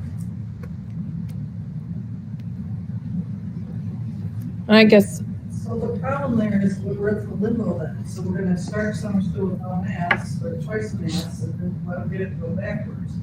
We've already let them. So summer school is why that's working, but we're already kind of the 14th. But then they're in limbo of what's going on. my, I guess, to answer that would be that, you know, if we're waiting on the CDC that they're supposedly going to change things in the next couple of weeks, what is going to happen in the next couple of weeks that's going to drastically change where we're at the moment, that we can't just go ahead and make the change now? And, you know, if in 2 weeks' time we have summer school, I don't foresee us having to go backwards. We have people getting vaccinated as young as 12 now, and I don't see us going backward. You know, and there's no reason right now that we can't offer choice, or at least offer the choice for summer school at a minimum. Given what Dave said, you know, and what I had said before with the rising temperatures, it's really important that these kids are able to breathe both indoors and outdoors. Can you confirm that they're struggling to get teachers for summer school, that the spacing might not be able to be there because there's not enough staff for spacing out, or are we okay with numbers, or? We have, there are typically, and I'll answer in general, and Mrs. Stuckey coordinates our summer school. She can share some information on that. In general, our summer school classes are smaller than our regular classes in general. They're shorter periods of time. Part of the decision making and bringing that recommendation to continue the requirement for masks for students and staff through summer school, unless the requirements from medical experts say otherwise, is that in summer school, students have more opportunities for breaks from their masks. With short class periods, they have the ability to step outside. There are more classes that actually take place outside. Students have the ability to have a water bottle with them so that they can drop their mask and get a drink of water at any time. So with the medical experts recommending that mask mandate at the current time, I would be hesitant to recommend to the board that we put anything in place that would go against the recommendations. And that's why it was built in that we'd have the ability to make a change to that if those recommendations change. Sarah, do you want to share? Sarah, do you want to share some more of those specific details on summer school? Sure. When we planned our summer school programming for this year, it was at a time that this wasn't even a topic for discussion. We were all fully masked. The vaccine wasn't to our age levels for our students. So we tried to be proactive and plan courses that were capping our class sizes at 15 or less so that we could safely physically distance students that are inside the classrooms. So if they're masked or unmasked, we should have the ability in our classrooms at Milton East, Northside Middle School, and the high school, in most cases, to physically distance appropriately for what's currently still recommended. We do, and Superintendent Dahman mentioned that, we have a lot more flexibility during summer school where teachers can take classes outside to meet with students, find a spot in the shade, and do some of their courses outside. We have several classes that the whole course is outside. We have hiking and fitness walking where they'll be outside the majority of the time, inside to take attendance, and then they're outdoors. So we do have some flexibility with summer school, and summer school is optional. So families, can exercise their support of participating in the program based on their comfort level with whatever decision the board makes regarding face coverings. So I wanted to mention that we do have the ability to distance students. We do have issues with, warm classrooms and not air-conditioned spaces at a couple of the schools. And in those cases, we offer lots of opportunities for water breaks and movement breaks and such. So we will be sending out communications with our families to encourage them to send their children with water bottles and to let them know of whatever is decided tonight so that we can plan accordingly. But I wanted to mention that opportunity, at least for distancing. Sheila, you had asked a specific question about staffing. We are close to fully staffed for summer school. We had a couple of people whose plans changed. They were unable to get childcare, for example. So we've been trying to fill some of our aide positions and one of our high school positions for credit. But I think as of tomorrow, we should be all set on staffing for our June and July programming. We're still working on staffing for some of our August classes, but we're getting closer to that also. Are there any other questions from the board about summer school before I sit down? Okay, thank you. Thank you, Sarah. I'll say a few things before we take our vote. I feel like I've heard a lot of discussion about no choice, and I feel like we've tried to give people choice throughout this process. We've been lucky that we've been a district that has been in person since the beginning. There are many districts throughout the country who haven't had in-person school at all. And throughout the year, we've given parents the option, if they were virtual, to go back to in-person, if they were in person, to go back to virtual. We've tried to give parents choice and voice throughout this entire process. We've tried to give kids the most opportunities we can in a safe way. I just passed Johnson Creek Elementary last week, actually, and it was recess time and all the kids were masked. So I know that we're not the only school that is masking, that continues to mask. I feel that following Rock County's guidelines that are based largely on CDC has served this district well. And I feel like we've done our best to incorporate those suggestions and recommendations from Rock County. And so if there's no more discussion, we will put this to a vote. I guess I'm just counting heads here, and perhaps I'm wrong, but this vote doesn't seem destined to pass. Are we going to entertain amendments, or are we just going to vote, which we can certainly do? I'm just asking. It seems preordained where we're going on this vote, so do we want to... I haven't heard a motion for an amendment.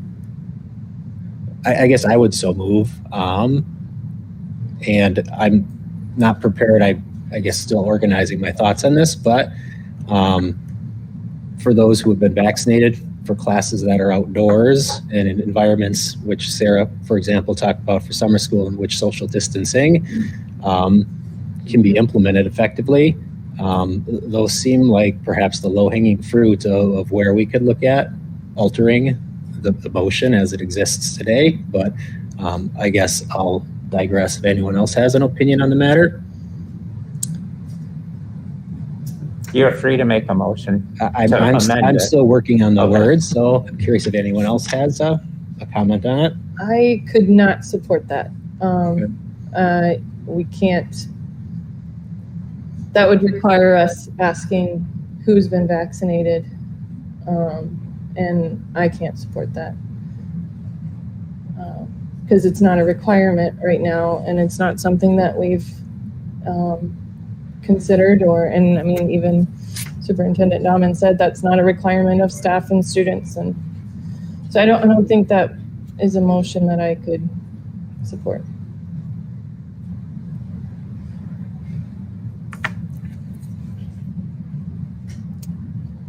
Any other discussion? Otherwise, we're going to a vote. I would actually recommend or make a motion for an amendment. So I've heard from, hearing from everyone here, I think it is important that we take into consideration those that, still prefer the current policy. But we also have to take into consideration the toll that it takes on young children as well. And I guess, to play into what Jennifer was saying with the date issue, I would make a motion to have face coverings be optional at the beginning of summer school, June 7th. So is your amendment, Leslie, then to change the date? Yes. From June 30th to June 7th. June 7th, which is the last day of school? No, that's the first day of summer First day of school. summer school, I'm sorry. I feel like that would, you know, align with what current, you know, where we're at. You know, we're waiting on CDC guidelines to change. You know, and those, if that happens in a couple of weeks, then that will align perfectly. And like I said before, rising temperatures, you know, there's just no need with the social distancing that we have in place. That is more than enough to keep our students and staff safe, especially since a majority of them have been vaccinated. The staff, that is. Leslie, just for clarification, does the ability for Rich to make changes if they, oh, certainly, sorry, is that better? Is that better? Not really. Okay. Is that better? Okay. Leslie, just for clarification, does Rich retain the ability to shift gears? And I know that's not a technical term, if new data suggests otherwise, just so it's in the motion or not in the motion? Or amendment, I should say. I guess, thank you for allowing me to clarify. I guess I would also clarify that to state that I would not want to have him with the continued authority to make changes. So then just let me make sure Sorry. just let me make sure I understand. So your amendment is you want to amend it to change the date from June 30th to June 7th. Mm-hmm. And then take out the part that says, while allowing the superintendent the continued authority to make changes to the COVID protocol, should the situation change. Correct. There's a motion on the floor to amend the previous motion. Is there a second? Leslie, if you insert Rich's authority to make changes, I'll give you a second. But with taking it away, I'm sorry, I would not support that. I would be in agreement too. I would also. Okay, Because we don't know what to. Sure. Exactly. It allows Lieutenant Dahlman to actually make changes that may eliminate all face coverings totally if the CDC comes back with. Good point. Okay. I will agree to that. So just the date change then. Can someone just read the amendment then? Well, we have to vote on the amendment. I just want to know The it because amendment? I've offered to second it, but I haven't actually done it yet. So yeah, so okay. I didn't hear a second. I will. I heard the amendment. The amendment, then the motion is to change the date from June 30th to June 7th, and to leave the authority for Superintendent Dahlman to make changes in the motion, the original motion. Okay, so just so we're all clear, the original motion was to keep the current Milton Forward Plan in place, including all current face covering requirements through June 30th, 2021, while allowing the superintendent continued authority to make changes to the COVID protocol should the situation change. That motion has a second, but now there is an amendment motion to change the original motion, the date on the original motion from June 30th to June 7th. I am looking for a second for the amendment. Can I ask a quick clarifying question, because I want to make sure that there isn't any uncertainty about the motion. I think I understand what Leslie is saying. To me, it sounded like the intent is that beginning June 7th, the current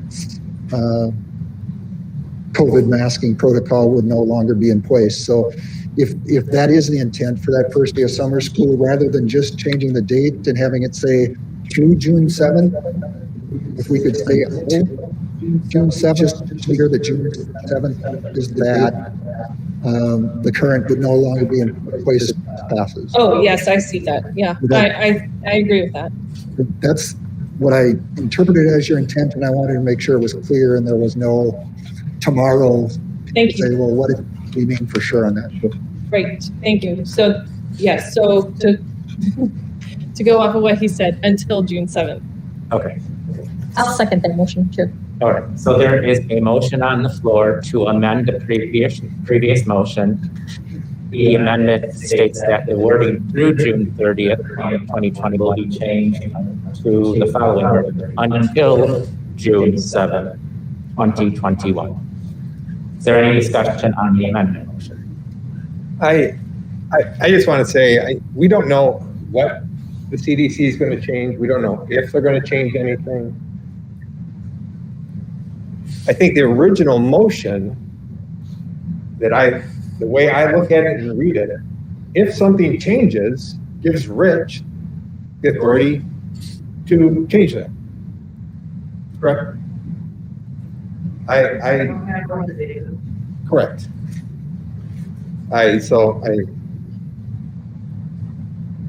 We don't know what the CDC is going to do. No one can predict that. So that's all Is there any more discussion?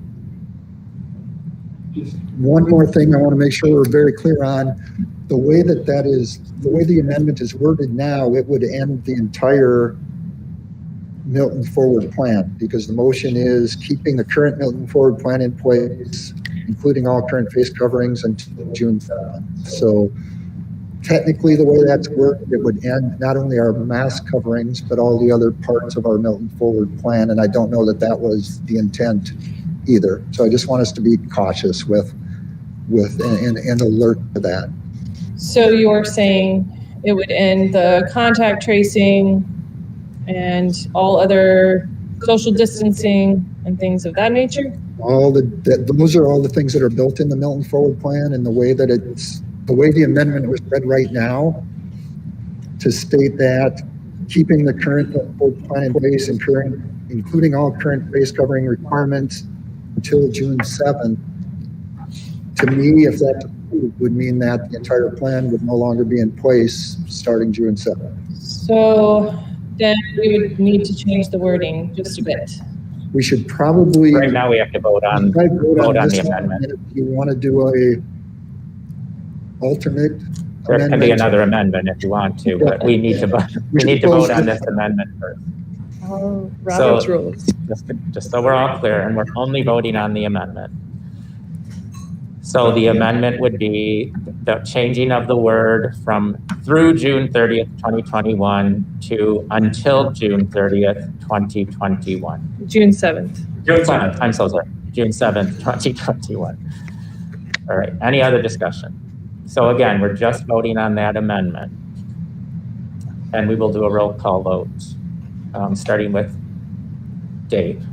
Understanding we'll have another amendment in a moment, I would vote against the current amendment as presented. Dave, no. Leslie? I feel like I'm going against myself, so I guess I'll have to vote no on my own amendment because okay. of the wording. Because there can be another amendment. Mike's a no. Rick? No. Shelley? No. Jen? No.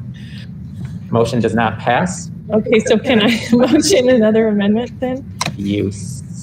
Well, we still have a motion on the floor. The only motion that could be made is to amend the current motion. Right. So I would move to do that, if that's possible. You have, Okay. it's possible, but you have to tell me what you want the amendment to be. So then I guess, and I'm sorry, Jen, were you going to say something? I was just going to offer. Why don't you give it a stab? It was easier. Sure. Do we have to act on the initial? No, Yes, not if this is amending that initial motion, But- which it is. Okay. Okay. So then I guess No, the only thing we voted on so far is the amendment. is the amendment. So The the- initial motion is still on the floor, but we haven't voted on it yet because there's still amendments being Okay. So put out for that motion. then I would make a motion or an amendment. Motion to amend the current motion to keep the Milton Forward Plan in place, but exclude, or I don't know how to word that. Can So- somebody help me out? Could we amend it? make a motion to keep the current Milton Forward plan in place, excluding all current face covering requirements until, no, that's not gonna work. Make a motion to keep the Milton Forward plan in place, excluding all current face covering requirements after June 7th, 2021, while allowing the superintendent the continued authority to make changes to the COVID protocol should the situation change. Does that address? I would change the date and not you, because you said after June 7th and we wanted to start the first day of summer school, which is June 7th. So maybe after June 4th. Agreed. Does what I say with the exception of the date work? I'll just repeat it if that's the case. I would make an amendment to keep the Milton Forward plan in place, excluding all current face covering requirements until June 4th, 2021, while allowing the superintendent the continued authority to make changes to COVID protocol should the situation change. We have graduation in there, don't we, on June 6th? We do, and I also would like to keep our ability to require face coverings for staff. We talk about all face coverings, we excluded from the Forward plan, just to be alert to that, both students and staff, whether that's good. But it's going to be outdoors, correct? That's the plan? That's weather dependent. Weather dependent. So Rich, your question is for staff and during summer school. Am I understanding that correctly? Yep. I guess that's an employment decision, right? Rather than a student decision. I guess I view them as being separate.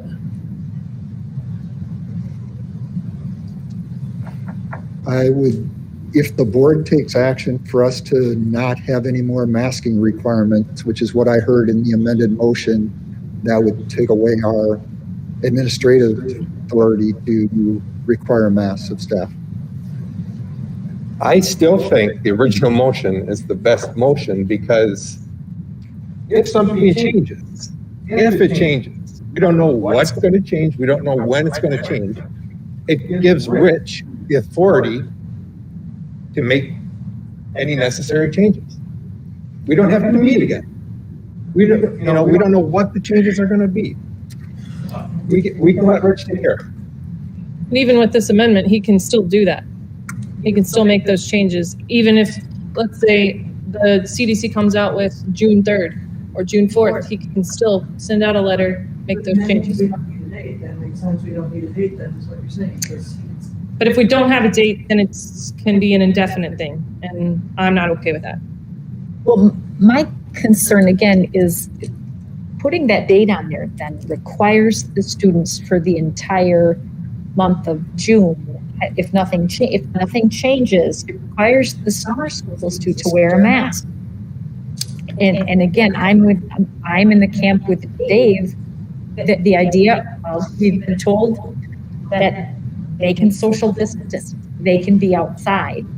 So I think the date, from my perspective, I want to remove the date because it's a summer school issue for me. But not all classes can do that. We're gonna have lots of kids that are gonna be needing credits this year in the high school and have credit recovery, and we'll be having kids coming back in August to try and get them back to where they're at for reading. And it's not just the young kids, it's all the kids in summer school.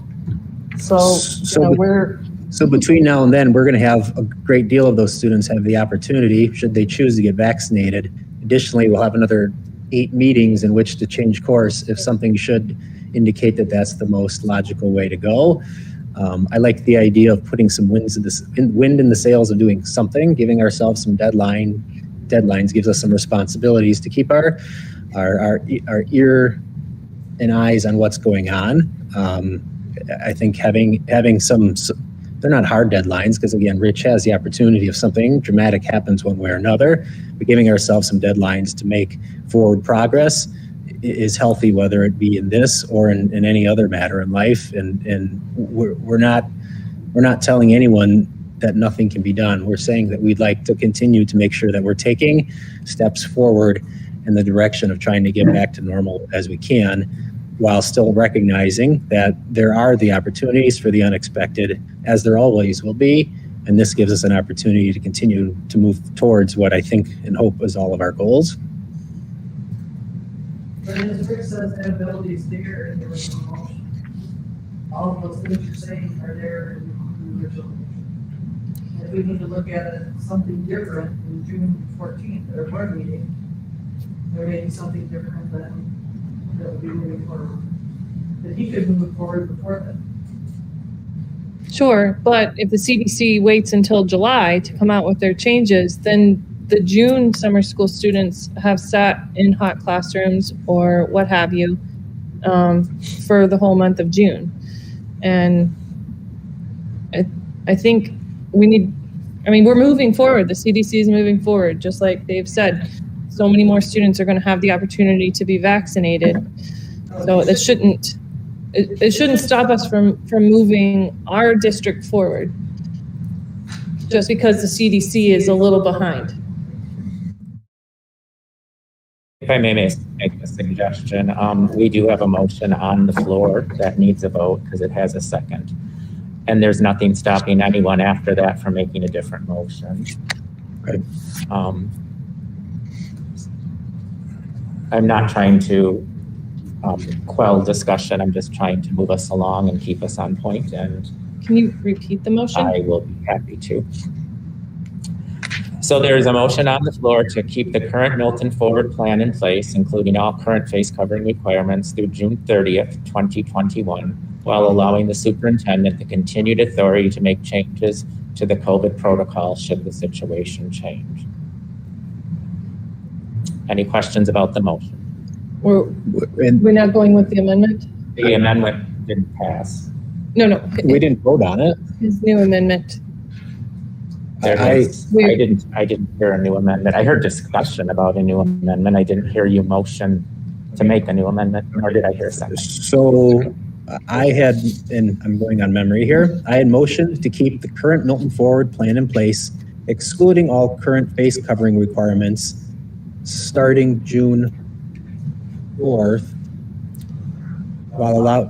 after June 4th, while allowing the superintendent the continued authority to make changes to COVID protocol should the situation change. And I thought that had received a second. I second it. The issue there was with the staff and then through graduation, because we've been creating into our graduation, you've already rolled out that we must need to have masks on. We wouldn't be able to, part of the summer school was that social distancing would be allowed. He said until June 7th, and that's when summer school starts, and you get through graduation. So June 6th, through June 6th would cover an indoor graduation because outdoor graduation is already allowed without masks because of social distancing. Additional time for the teachers, additional thing for the teachers. You're saying that just sending their masks. Shelley, you're muted, I believe. Sorry. You're saying that by putting your amendment in, then we would need an additional adage about staff needing to wear it, because you're saying that. I've been silent on staff. If someone else has an opinion, they can share it. At this point, I guess all of the staff has been vaccinated if they wish to be. But you're saying that we're going to end it for the district. I'm not suggesting anyone be forced to not wear a mask. All right, so we will vote on that amendment. Could you repeat it, please, Dave? I'm struggling to do that, but yes. I saw you write it down. So I think I will make a motion to keep the current Milton Forward Plan in place, excluding all current face covering requirements through June 6th, 2021, while allowing the superintendent the continued authority to make changes to COVID protocol should the situation change.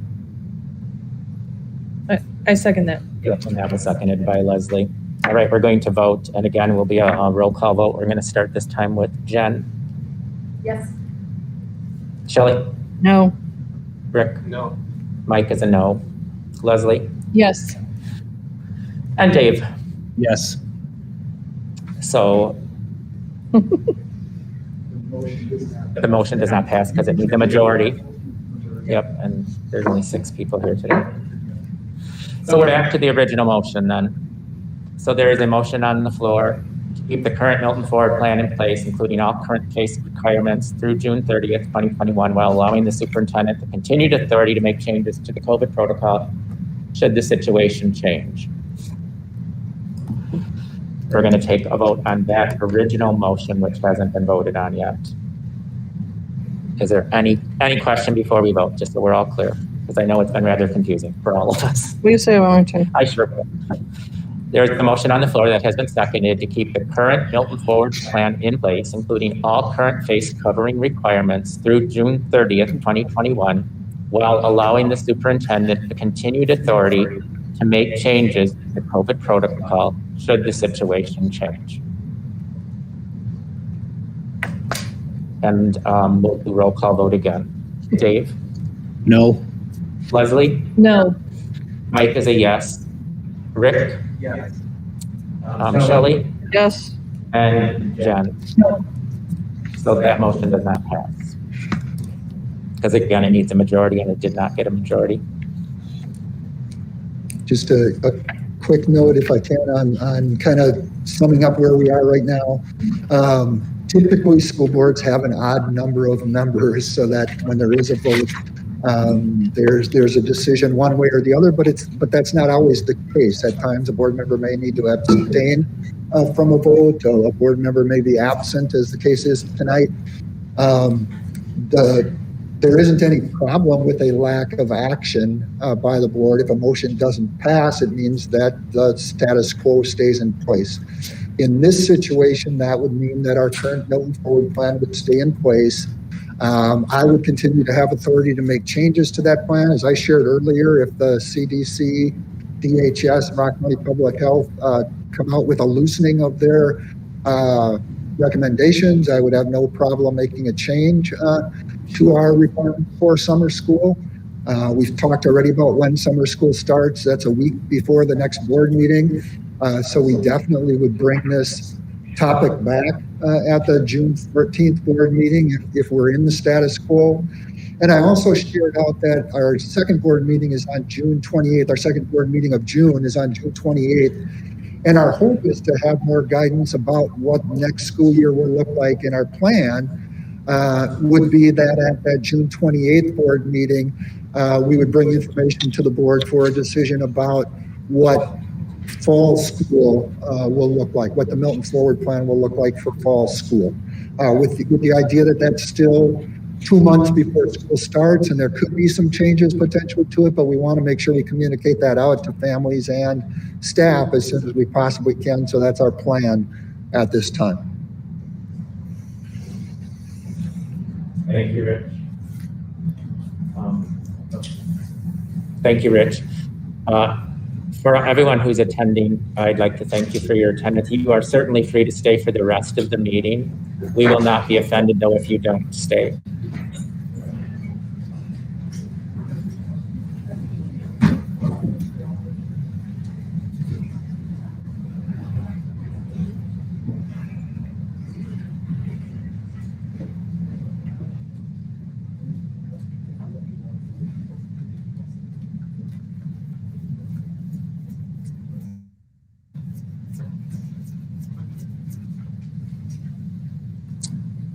Members, how are we doing? I would entertain, if anyone needs a short break, I'd entertain a motion for a 5-minute recess.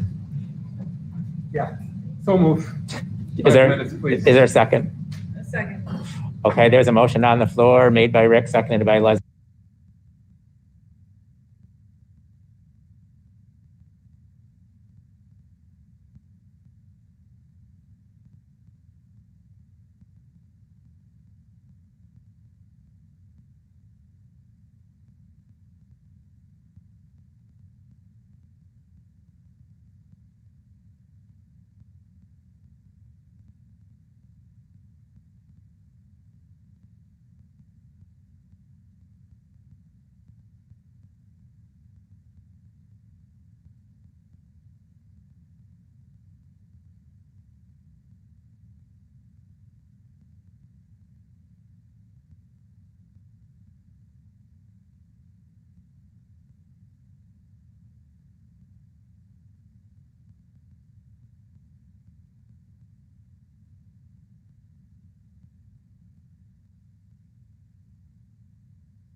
Oh, good. I just didn't know if I could get all those amendments in there and the votes. Yes. Yes, you do. He's already watching this close. Kim's watching. Kim's on.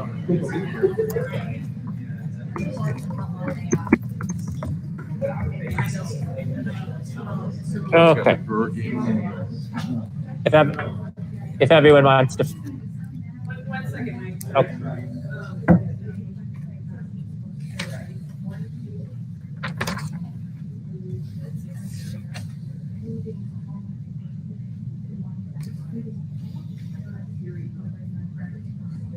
Surgery Wednesday, 7 surgery is Wednesday.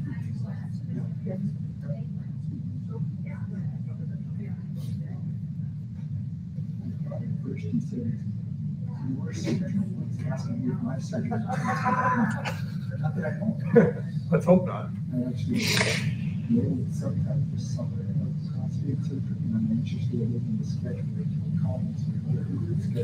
Oh, no.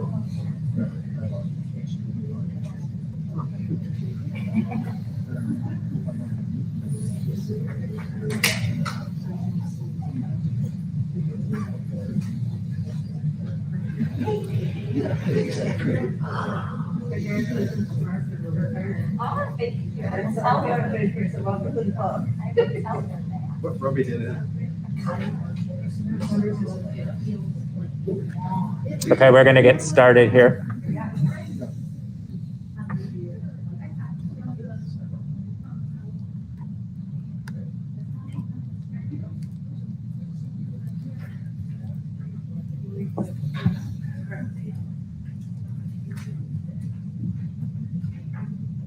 So, Mike, are we officially started? We are officially started once again. Okay, do I need to make a motion to go back to the current, or to the agenda item for action on?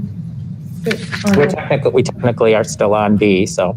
Okay, so then, So during the recess, it sounds like perhaps a change in words for the amendment that failed may alter the outcome.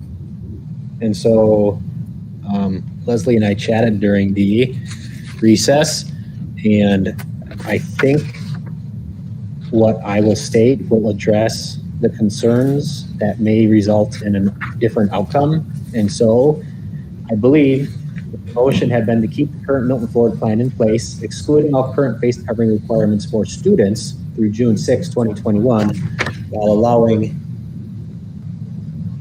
the superintendent the continued authority to make changes to the COVID protocol should the situation change.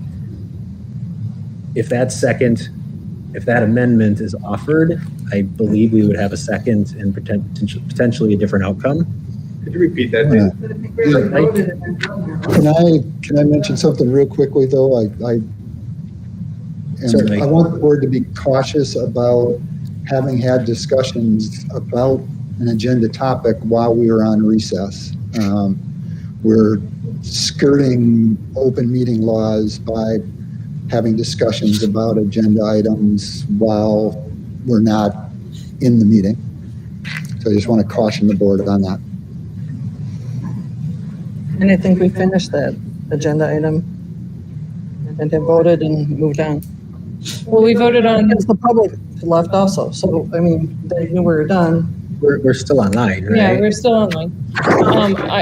I think we were still technically under that agenda item, and regardless of not passing the recommended action, I think we could still make this motion. Then make it. I again really strongly want to I'm caution the uncomfortable with board that we're flirting with open meeting laws. We definitely gave the audience the impression that that agenda item was over. Kim is an expert on the open meeting laws, and she made a comment in the comment box that we shouldn't be moving in that direction. Rich, in light of that, I'll table my discussion. Then as presiding officer, we're moving on to 4A, review of strategic plan. Oh, goodness me. Yes, Jen, that is you. I will turn it over to you. Fantastic. All right, so we did meet as a committee, and in board docs, you will find a copy of the current plan for your review. And we felt as a group that there were just some things that needed to be revisited, and some of those goals and measures, again, need just some maybe better referencing and more measurement. And so we initially thought that we were going to have a work session in June, and then maybe again in August.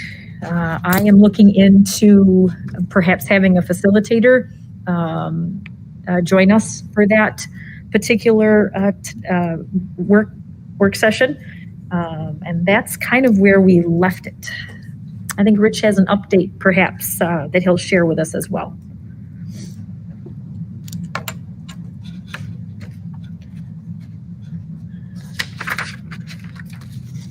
Yeah, just a couple things that I want to share on that.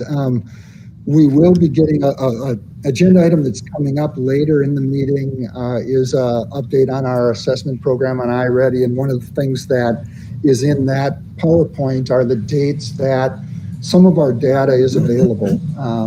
We had hoped that it would be available earlier in summer, like it's going to be into August before our Milton Forward data and not in August, but into late July 21st, that Milton Forward and ACT data is available. So, well, we talked at the committee level about possibly doing a session to look at data in June, and then a second session in August to set goals for the year.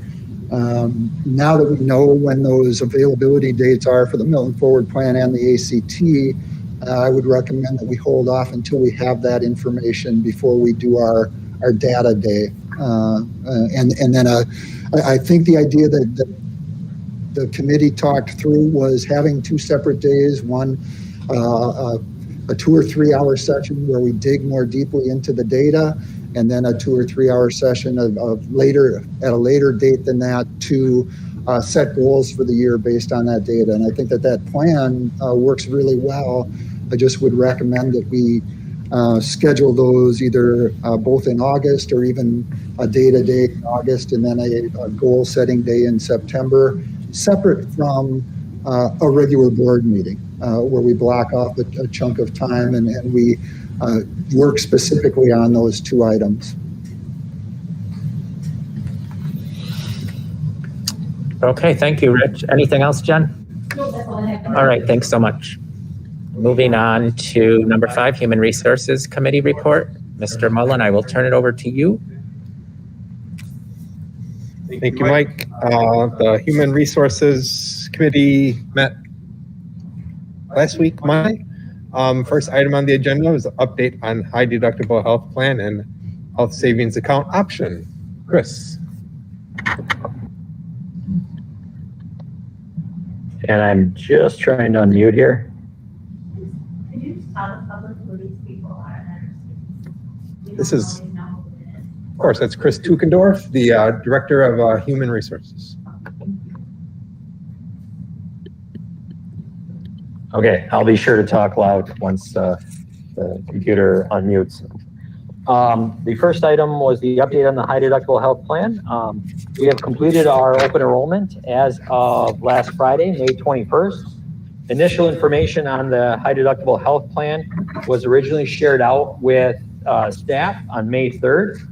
And after much conversation about the logistics between the district and Diversified Benefit Services, and internally we have compiled a document outlining employer contributions and employee contributions, and also distinguishes between staff that are paid year-round and staff that are paid throughout the school year.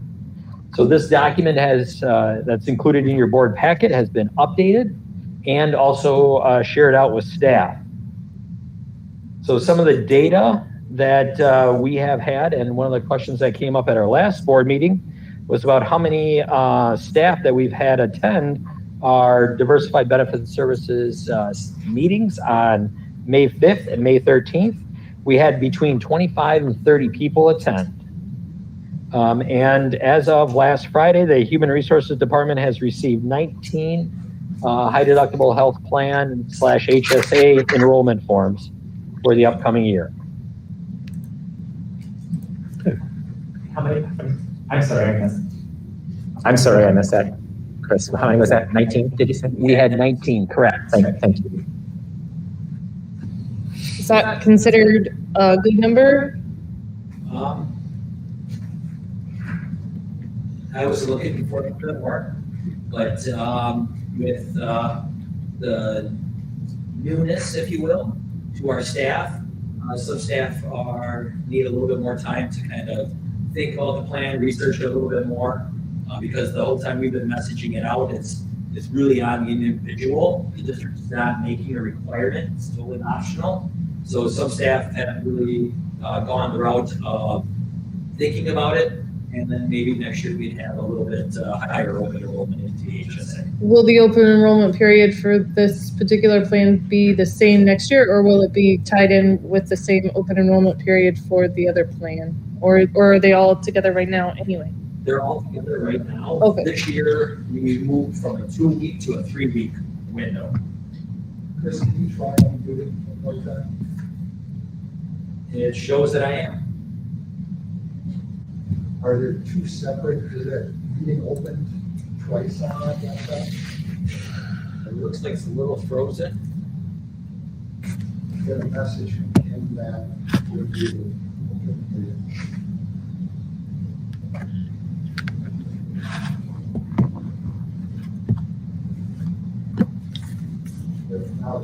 Does the low number, is that going to affect the cost of it next year?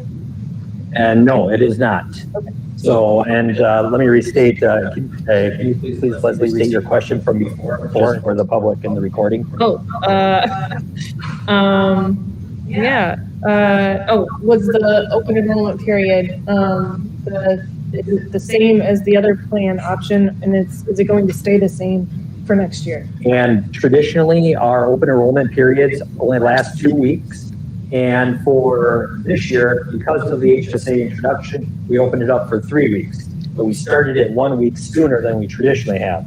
They're always held in the month of May, and we try to put out 2 weeks. But in this situation, we went for 3 because of the new health insurance plan that was being offered as an option. Along with health insurance, we also have dental that also runs at the same time.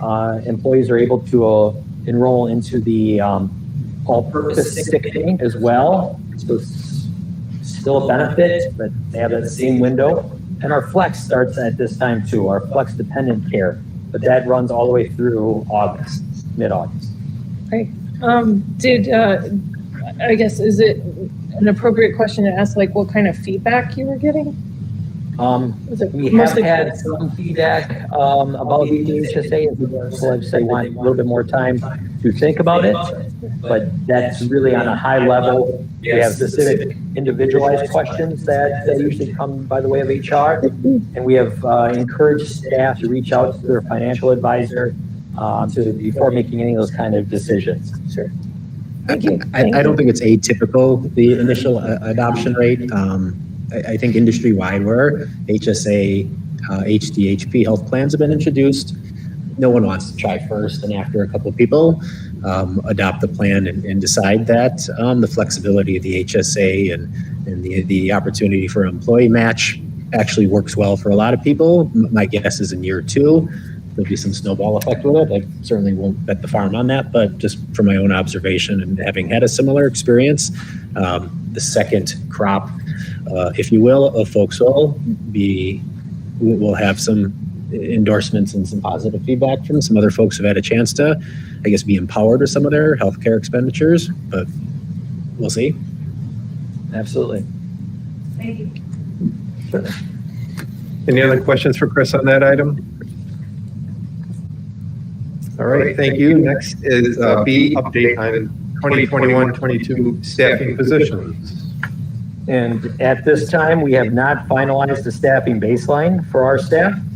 The administration is continuing to carefully review the district staffing needs for the 21-22 year, and also considering potential additional staff-funded positions with the ESSER funds.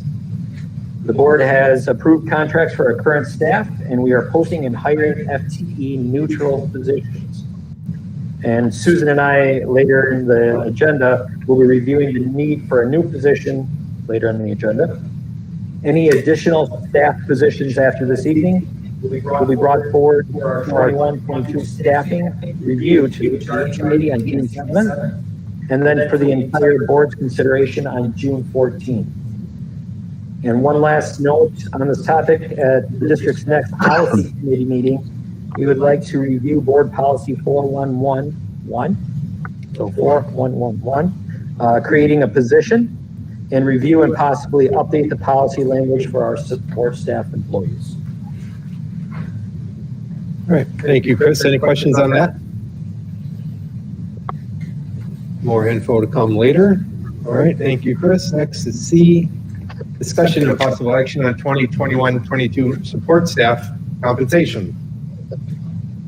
Okay, so in your board packet is a memo outlining this agenda item.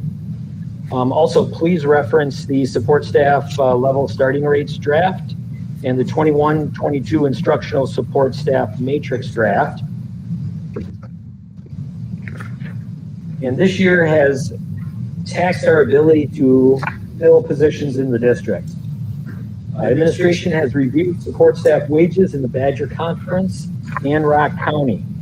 Through this review, we have found the district's starting wages in our support staff groups are very low compared to those districts in the Badger South and Rock County. And then leading into the memo items, building and grounds would be year one of market adjustments. And we would be including an increase of 2% and a 0.9% market adjustment to the entry level wages for full and part-time, resulting in 2.9 overall.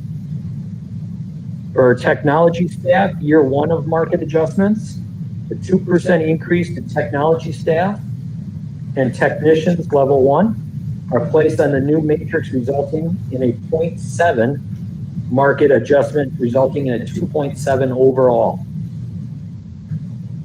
The Technology 1 staff was targeted for the 21-22 year and was included with the aides in the category of instructional support staff was created.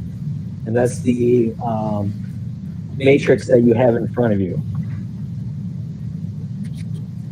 And the market adjustment of that 0.7 is placing those individuals on that matrix.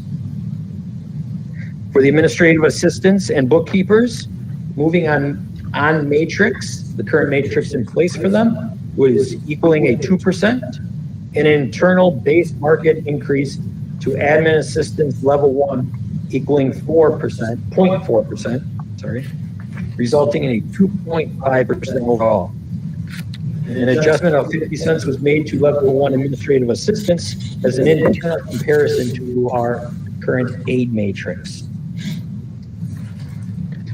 For the nutrition team, year one of market adjustments, including an increase of 2% and a 7.7 market adjustment to the entry level and average wages for full-time and part-time, resulting in a 9.7% overall.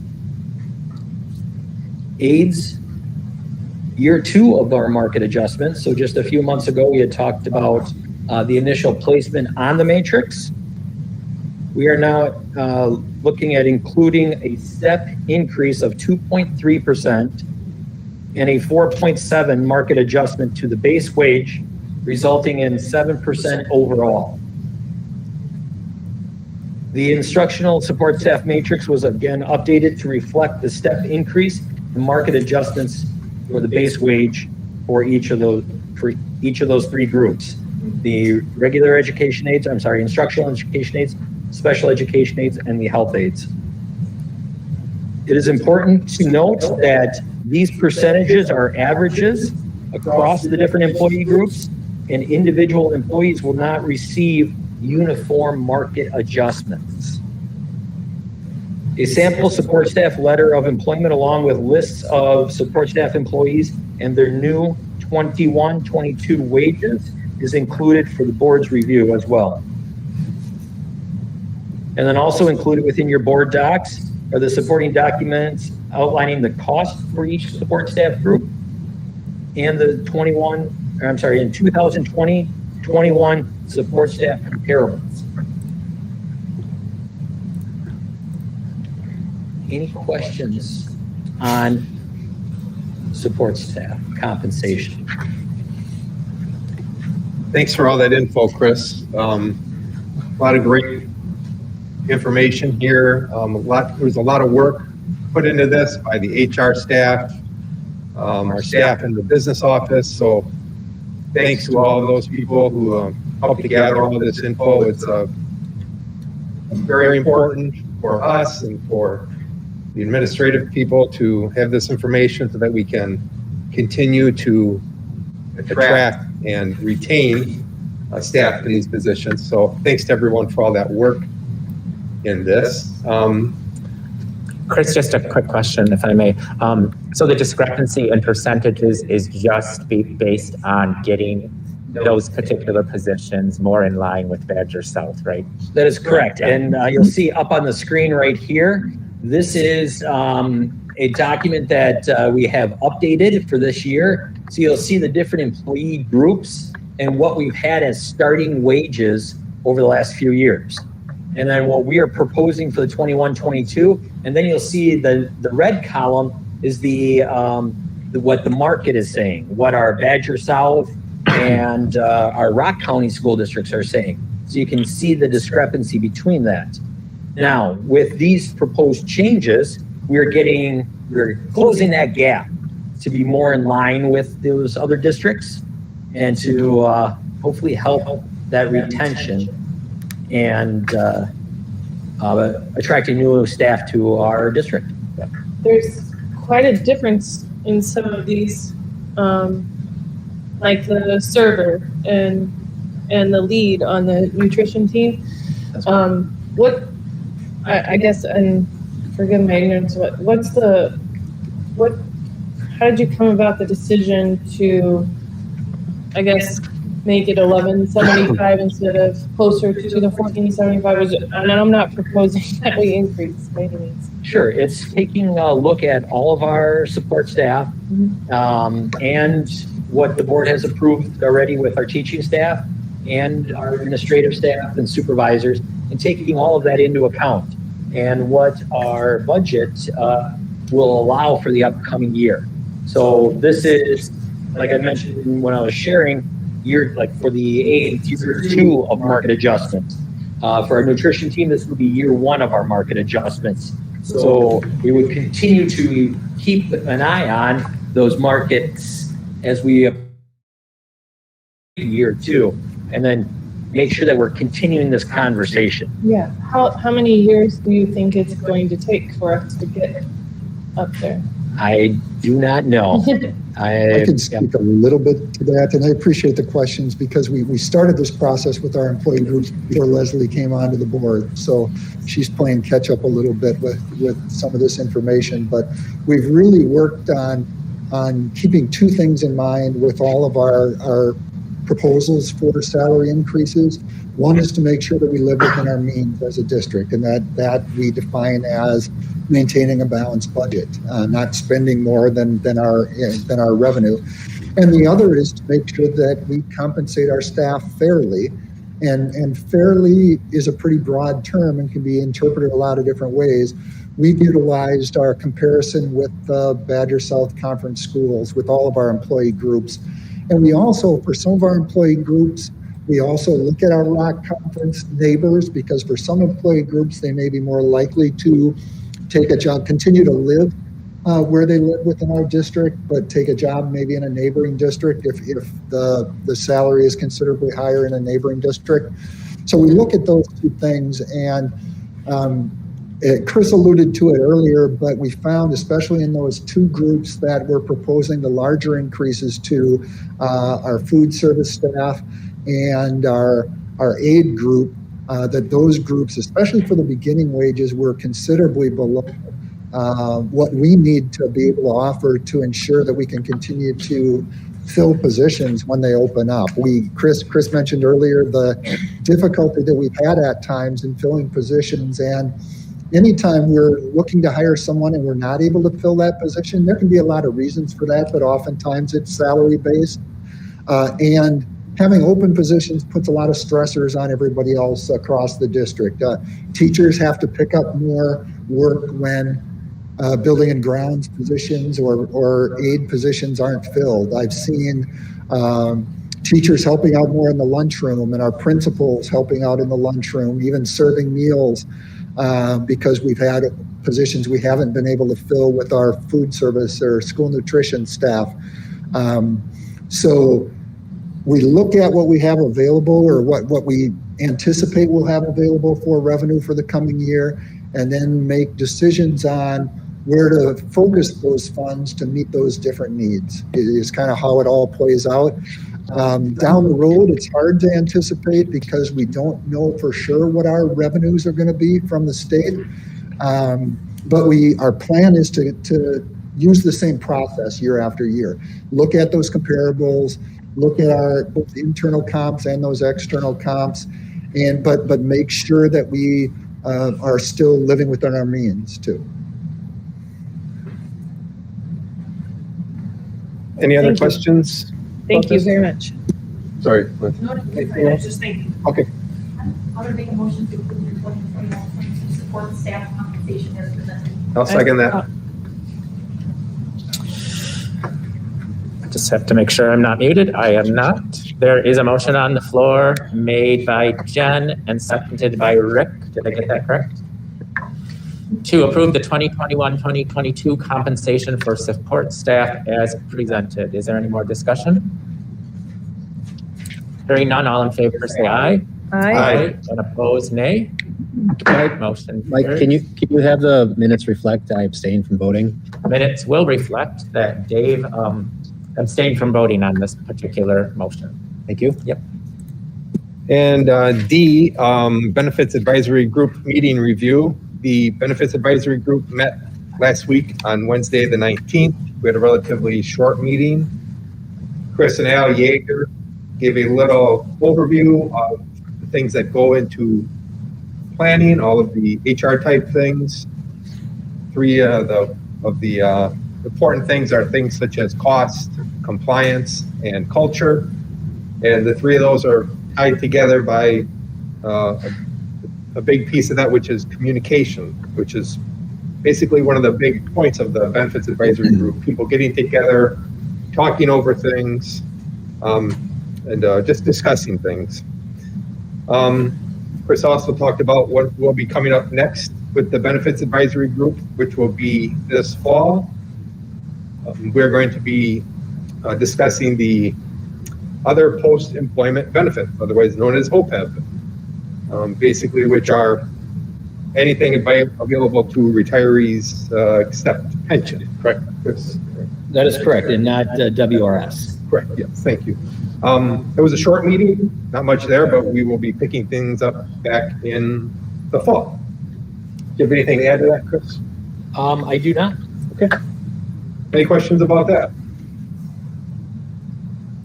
That's all I have, Mike.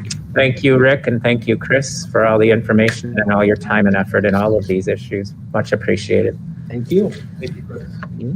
Moving on to new business, I'll invite Mr. Ryan Ruggles, who is our Director of Curriculum Instruction, to the podium, who's going to give us an overview of our new assessment program, iReady. Thank you for being here tonight, Ryan. All right, well, thank you. All right, so Elson is going to work the slides for me. I believe you have it in the packet as well.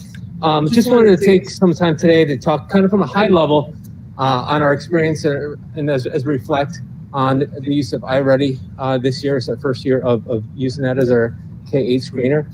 talk about next steps and next steps with this data, but just next steps with all of our data as we move into the summer. So definitely looking for more of a high level. If you want to move into the next slide, please. So when I talk about next steps, and something I'll touch upon as we get into this presentation is, we've been using the terms unfinished learning and interrupted trajectories throughout the year, and that's something that we'll continue to use as we go into the summer as well. And I think the data is positive that we've had from there and shows that our folks have done a lot of work, and we want to work from a asset model, not a deficit model. So we definitely are in that mindset of speaking from we're not finished. We've done a great job this year, and we've laid some good groundwork going into next year. So with that, can you move on, Olson? So the hope tonight is to give you some of the what, why, where, and how of iReady. Again, just kind of that high level view of how we use it. This is our first year using it. We spent a good portion of last fall and last winter looking at different options, and decided to move on to iReady, and I'll talk a little bit more about the difference between that and STAR in just a second. We adopted as our math and reading screener for K-8. We give it 3 times a year, once in the fall, once in the winter, and then once again in the spring. The times vary, but we want anywhere from 12 to 18 weeks between the time that we give the assessments, and use that data to really inform our instruction, inform our practices.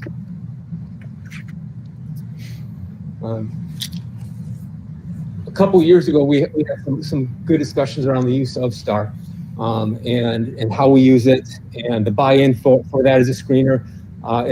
STAR is a heavily used screener. STAR, MAPS, iReady has become a very popular one in the state and in the entire nation right now. But we wanted something that we had a lot of universal buy-in, something that was going to give us good data, something that we could use to inform instruction, and we could really measure growth to see that is what we're seeing in the classroom matching the students' ability. Our summative assessments that we're given within class matching that we'd want to see happening. So we set out to look at some different screener options. And just to give a quick lesson here, so STAR is based on, it's a norm reference test. So meaning it looks at every single student that has taken that test, and then it norms it and puts our kids within that norm. So that changes every single year based on the number of kids and which kids take that test. Now, iReady is a criterion reference test, meaning it's based on grade level standards. Okay, so that's not going to change. That's based on standards. Something that we saw over the years, and what a lot of schools have seen using STAR or some other screeners, is that they'll get their forward data back or their ACT data back, and they'll have some deficits, and they'll have some room to grow, but they will get their STAR data back or MAPS data back, and says, hey, our kids are great, they're doing really well, and it's just not matching up, right? So what we found with iReady, one of the reasons we moved to iReady is there's a high correlation with success on Wisconsin Forward and with the iReady exam. Meaning that if our students are scoring high in iReady, chances are their scores are going to correlate very well onto the Wisconsin Forward exam. Right? So we really liked that correlation. We thought it was going to give us better data, better support for our kids, and not that we ever want to teach to the test. We want to prepare our kids well, right? We want that to match our instruction. Also, iReady has had numerous studies throughout all the states, all over the nation, on its correlation, on its value. It's been a heavily vetted program, and right now, as a company, as a test, they are growing by leaps and bounds, especially over this pandemic. When we started this process of looking for a new screener, we were right in the midst of making decisions, and that came right before the pandemic. And as we were having some discussions as a leadership team about, boy, is now the right time, we looked at the data, we looked at the studies and said, no, now is the right time. This is a good test. It's going to give us good information, better aligned to the test that we are measured on as a district. We're going to make this jump. So iReady is a computer-based adaptive assessment. So what that means is, as students are taking it, the questions get harder as they answer the questions correctly. So one thing we noted, especially with some of our youngest learners, they're going to have what's called that productive struggle. At some point, they're going to come across some questions that really push them and they're going to be difficult for them. And that's something we've talked a lot with our younger learners about. We definitely prefaced that with our teachers and said, hey, we got to be ready for this. For some of our virtual kiddos that took this test at home, that's a conversation you have to have with many parents as well. Like, yep, you're going to encounter some hard things. Let the productive struggle happen. Please do not help your child, because if you do help them pass a hard question, it's just going to take them to an even harder question. But it does that for a reason, right? Because we're trying to really nail down exactly where the students are at academically in regards to those standards. So as they take that adaptive assessment, what that does is it charts a personalized learning path for every single student. Okay, so we'll get a ton of great data back on every single kid, and we can look at data in many ways. That's one of the great things about iReady is its ability to show us data in lots of different domains. So we can look at it from a 3-level band or from a 5-level band, meaning at the most basic level, if we say, hey, we want to look at our reading data from the fall at a higher level, we'll look at the 3-level band. And we'll look at our students that are in the green and the yellow and the red, which would loosely be tied to kind of universal. All right, so kids that are tier 1 or tier 2 or tier 3. That's just a loose interpretation. Or if we wanted to dig down a little bit deeper, we could break that into a 5-level band, students that are early on grade, early on, sorry, I'm trying to go so fast because it's been a long night, so I'll slow down a little bit. Early on grade, mid to above grade, one level behind, 2 levels behind, or 3 grade levels behind. So it can give you some real specific data there. The other great part is within the system itself, we can break it up to look at our district data. We can look at down by schools, by grades, by individual classes, and by also individual students. One of the benefits there is if you have a classroom teacher that has piloted a program, and we want to break that teacher out and look to see, okay, is that program making a difference? We can look at that individual classroom versus the rest of the grade level classrooms to see, did that affect the data in any way? So from an individual student standpoint, we can look at, did they make their yearly growth? Something that we push within iReady is stretch goals. Because if a student is 2 grade levels behind their peers and they make a year's worth of typical growth, that's great. And that's something that we really want to see. But at the end of the year, they're still going to be behind their grade level peers. So what we try to really push, especially at our lower to mid levels, is those stretch goals. And that's more than a year's growth in 1 year's time, which is ambitious. But, again, we adopted a more rigorous assessment because we want to make sure that we get all of our kids on grade levels. How do our teachers use iReady, and what are some tools that they have? So one of the biggest things we wanted from iReady is that we wanted some data to support classroom instruction. Now, when we had STAR previously, it was more used as kind of some gatekeeper and just some additional information. We weren't using it on a regular basis to inform our instruction. iReady gives us some really good reports and good information to be able to inform instruction on a regular basis. By that personalized learning path, it provides teachers with some grouping formulas, and I'll talk a little bit more about that here. It's got some great accessibility features for not only the teachers but the students, and that wide variety of reports is just huge for our classroom teachers. And we just started to realize all that we can do there in this first year that we should kind of consider our baseline year. So as we break down the math and the reading domains, so it's broken into, the iReady math is broken into 4 domains, which I'm sure Mr. Hoffman knows very well. And the great thing about these domains is it will give our teachers even more information. I already talked about the ways that we can look at the different reports. So our teachers will get individual reports and classroom reports that they can look at that will give them specifics around all those domains. So if I, as a classroom teacher, say, I want to know how my kids are doing on numbers and operations, because our last summative assessment just addressed that entirely, I can go into the latest iReady and it will tell me where my kids are at for meeting those standards in each of those domains. And I can see that, okay, I had 5 students that clearly do not meet that standard. So I can either assign them a personalized learning path as some additional time when we have our iReady time, or when we have some additional group time, I'm going to pull those 5 kids and we're just going to do a little mini lesson here for some additional instruction. So it gives you some really good information and data to help us within the classroom. Allison's next, please. Okay, thank you. Same as reading, breaking into these specific domains.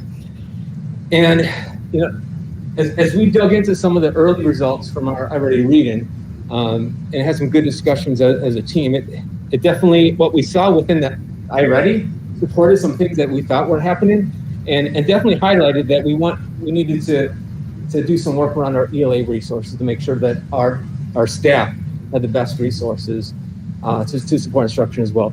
For instance, we looked at our scores and we saw some gaps in phonics. That's something that we've had some discussions about for a while, and this really solidified the fact that we need to make sure that we get some new resources for next year to address that need within phonics. So that's just another example of how we've used this data. So on the latest data deck that we got from iReady, and we can spend hours and hours digging into this because this is just amazing material. I just included 2 slides tonight. I think I had about 10, and Rich said that's too many because we'd be here too long.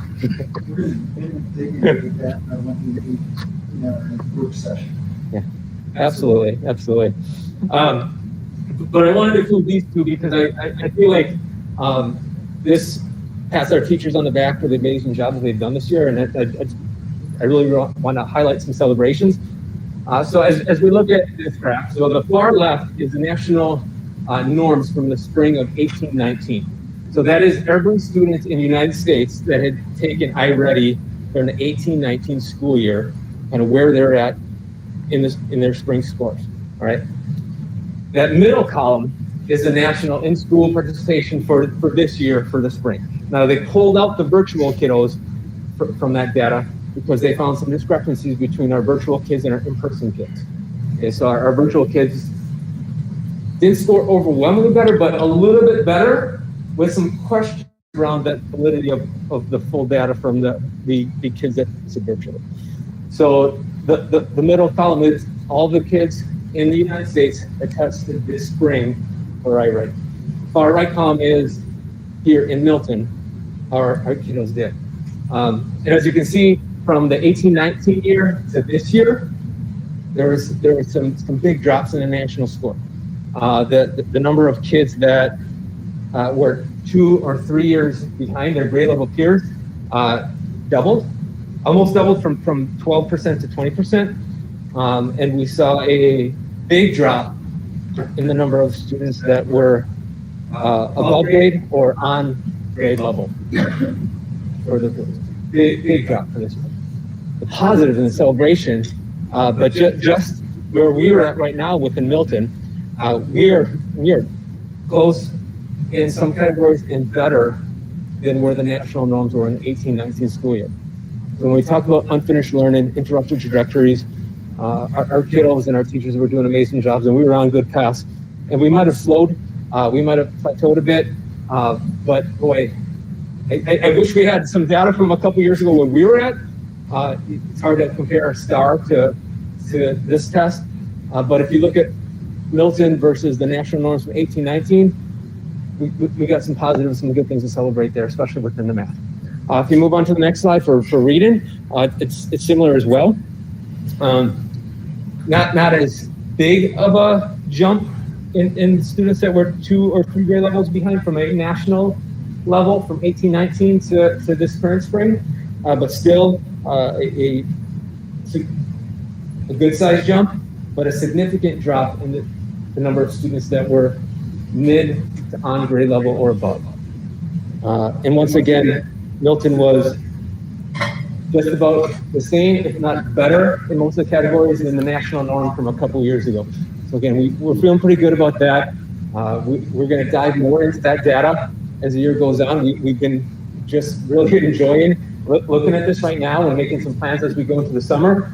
We've had some of our coaches, we've had some of our interventionists start to dive into this data as well.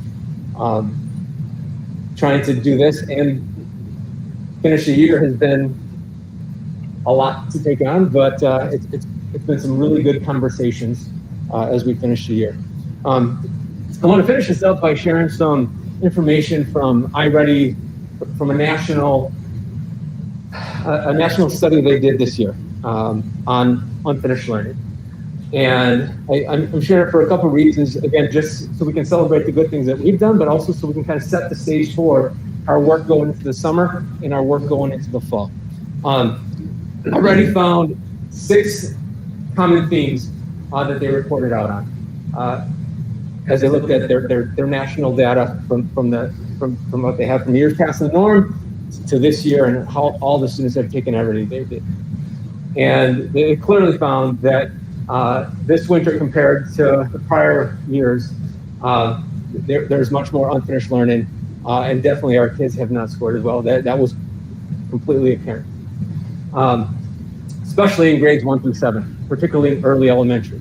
That's a conversation we've had a lot with the leadership team. We've talked with the principals. I think we might even talk a little bit at the board level about our hopes for our first grade and second grade. We came to you last time with the plan for interns to support more interventionists at that level. This is part of that reason why. As we look at that national data, especially around early elementary, we want to make sure we have lots of support wrapped into those grades. The national data was similar, strangely, for STAR as well. I was able to see their reports and almost the same. That student learning loss was greater this year. Much more unfinished learning, especially early elementary, but also the middle grades as well, is what showed up in the National STAR study that was very similar to the iReady study. They found that in mathematics, it was greater for students in all grades, especially in elementary. So more loss or more unfinished learning in math than in ELA. Now that study is consistent with other studies where there's been a loss of learning time. So studies around Katrina or other natural disasters where kids were out of school for an extended period of time also showed that there was more of a need after the fact for making up lost time in mathematics and in ELA. And that took longer for kids to fill those gaps. Down to the last 3 findings from that study, that unfinished learning was greater for students in schools serving the majority of students of color, and was greater for students in schools located in lower income zip codes. And why I share that beyond just kind of sets the stage for the national. So as a district, we're about 20% free reduced lunch. We have 3 title schools. We know that this year, this pandemic has affected our low-income students, our students of color, in many ways, and in a lot of ways harder than the rest of the population. As we go into next year, we're being very mindful that when we talk about all means all in Milton, that we mean all means all in Milton. And how are we making sure that we're not leaving any kids behind, that we're supporting all of our EL learners, that we're supporting all of our low-income learners, and that we're meeting their needs as well. So that is definitely going to be a big conversation as we go into next year. And the last thing they found from their studies is that it's too early to tell if students are catching up from being behind in the fall. So after some of the schools started to get back and do in-person instruction again, whatever that looked like, it was too early to tell if kids were quickly making up losses that they may have had from earlier in the year. Again, that would be consistent with studies from Katrina in the past as well, that it might take a while for us to see catching up to where we want our kiddos to be. So our next step, Rich alluded to this a little bit earlier. iReady is part of our data. It is part of our K-8 screener plan. We are going to be definitely using it again next year. We had a great baseline year this year. Our teachers did an amazing job adapting a new tool in this pandemic environment. And we can't sing their praises enough. The principals did an amazing job learning this new tool. There's a lot of untapped parts of it that we haven't gotten to yet. And we just started to use the data. Just started using the data in a way that, boy, the possibilities are endless. Let's just say that. The Wisconsin Forward and ACT results are set to come out on July 21st. That is the last thing that's been communicated to us from DPI. Now, usually they're embargoed for a point after that we can only share them within house. So those are the latest dates that we have from DPI. I do want to highlight that the district, the new district and building report cards are slated to come out this summer as well. There's a new formula that is being used to calculate those scores this year. There's been lots of talk at the state level about what that's going to look like in this year. A lot of folks are really concerned about it. We've just had some low-level conversations around it. It's on our radar, but we'll see what happens. I mean, it's going to be based on the Forward exam. It's going to be based on the ACT for the high school level, but formulas that have changed. There's definitely going to be more emphasis on closing gaps within their formulas and on student growth within their formulas. So we'll have some good conversation around the report cards when they come out, and we look forward to that process. From an internal standpoint, what do we do with all this? We've talked just kind of at a low level about this before, but we have what's called the scorecard process. And the scorecard process is how we build our building level goals here in Milton. We've adapted it from an ASA practice that came out several years ago now, and just kind of adapted the form and kind of made it our own. And it's a standard way to make sure that our building level goals are aligned to the strategic plan and our mission and vision, and then our district goals. So we've been doing it now for 3 years. It's been a good process. We take 2 days in the summer to really dive into all this data. We bring full leadership teams, so it's not just building principals or admin that are making these school goals. It is our teacher leaders, it is our counselors sitting next to our admin, working together to build our school goals and make sure it is fully aligned. So we will do that process on the 17th and 18th. We've invited you in the past, and we'll continue to invite you to be a part of that process as well if you want to come and see what that process looks like. And we're excited to really talk about the unfinished learning and how we're going to get back to getting kids on their best learning trajectories for next year through that process. So again, excited about the work that our teachers and our principals have done this year on iReady and all of our testing. They did an amazing job. We got some good things to celebrate. What questions would you have for me or for Rich? I would just like to commend you guys. Like, that's a major accomplishment to start, like you said, a new testing program in such a tumultuous year. So good job. I do have a question. Since we were virtual between November 30th to about January 19th, something like that. Was there, you said the test is given every 18 weeks or so. Was there a test given while you were virtual? For middle school and Northside in the winter, yes. K3 held off and tested, and we extended their window and they tested in person after we came back. So I assume you have that data, like you received that data. Yeah. Did you think that that there was much difference? I know you said there was a lot of difference and discrepancy at the national level, but was there a lot of discrepancy in our own district? Yeah.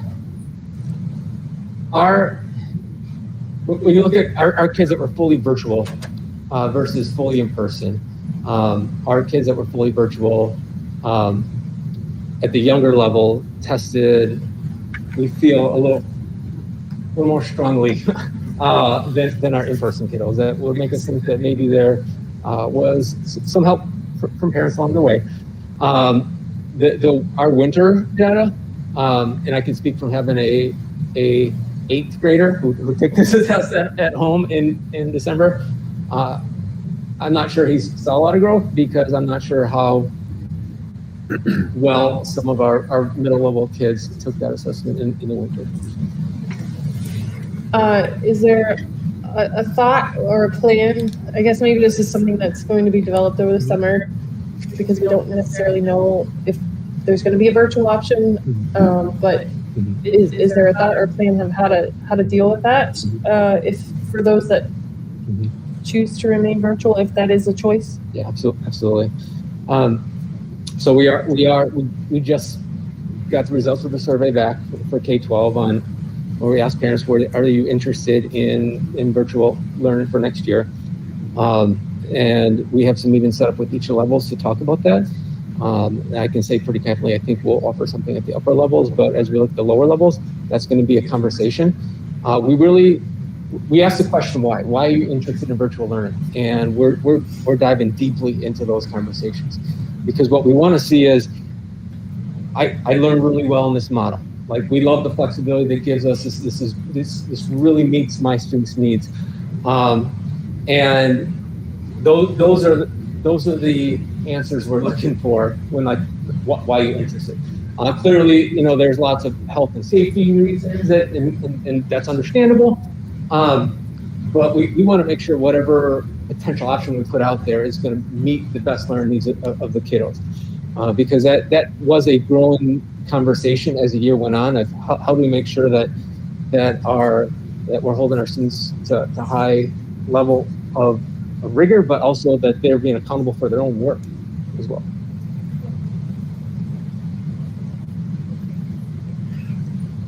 Ryan, you outlined that it provides personalized learning path. So do our students have the ability to log into iReady during a time when it's not a testing time? Yes. And so it works them through that personalized learning path. Yep.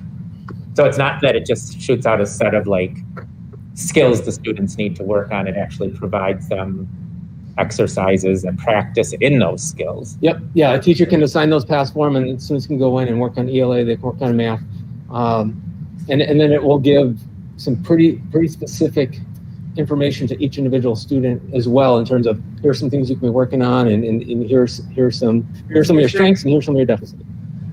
And does that allow teachers more opportunities for interventions for kids, and you have to key into what they really need to learn?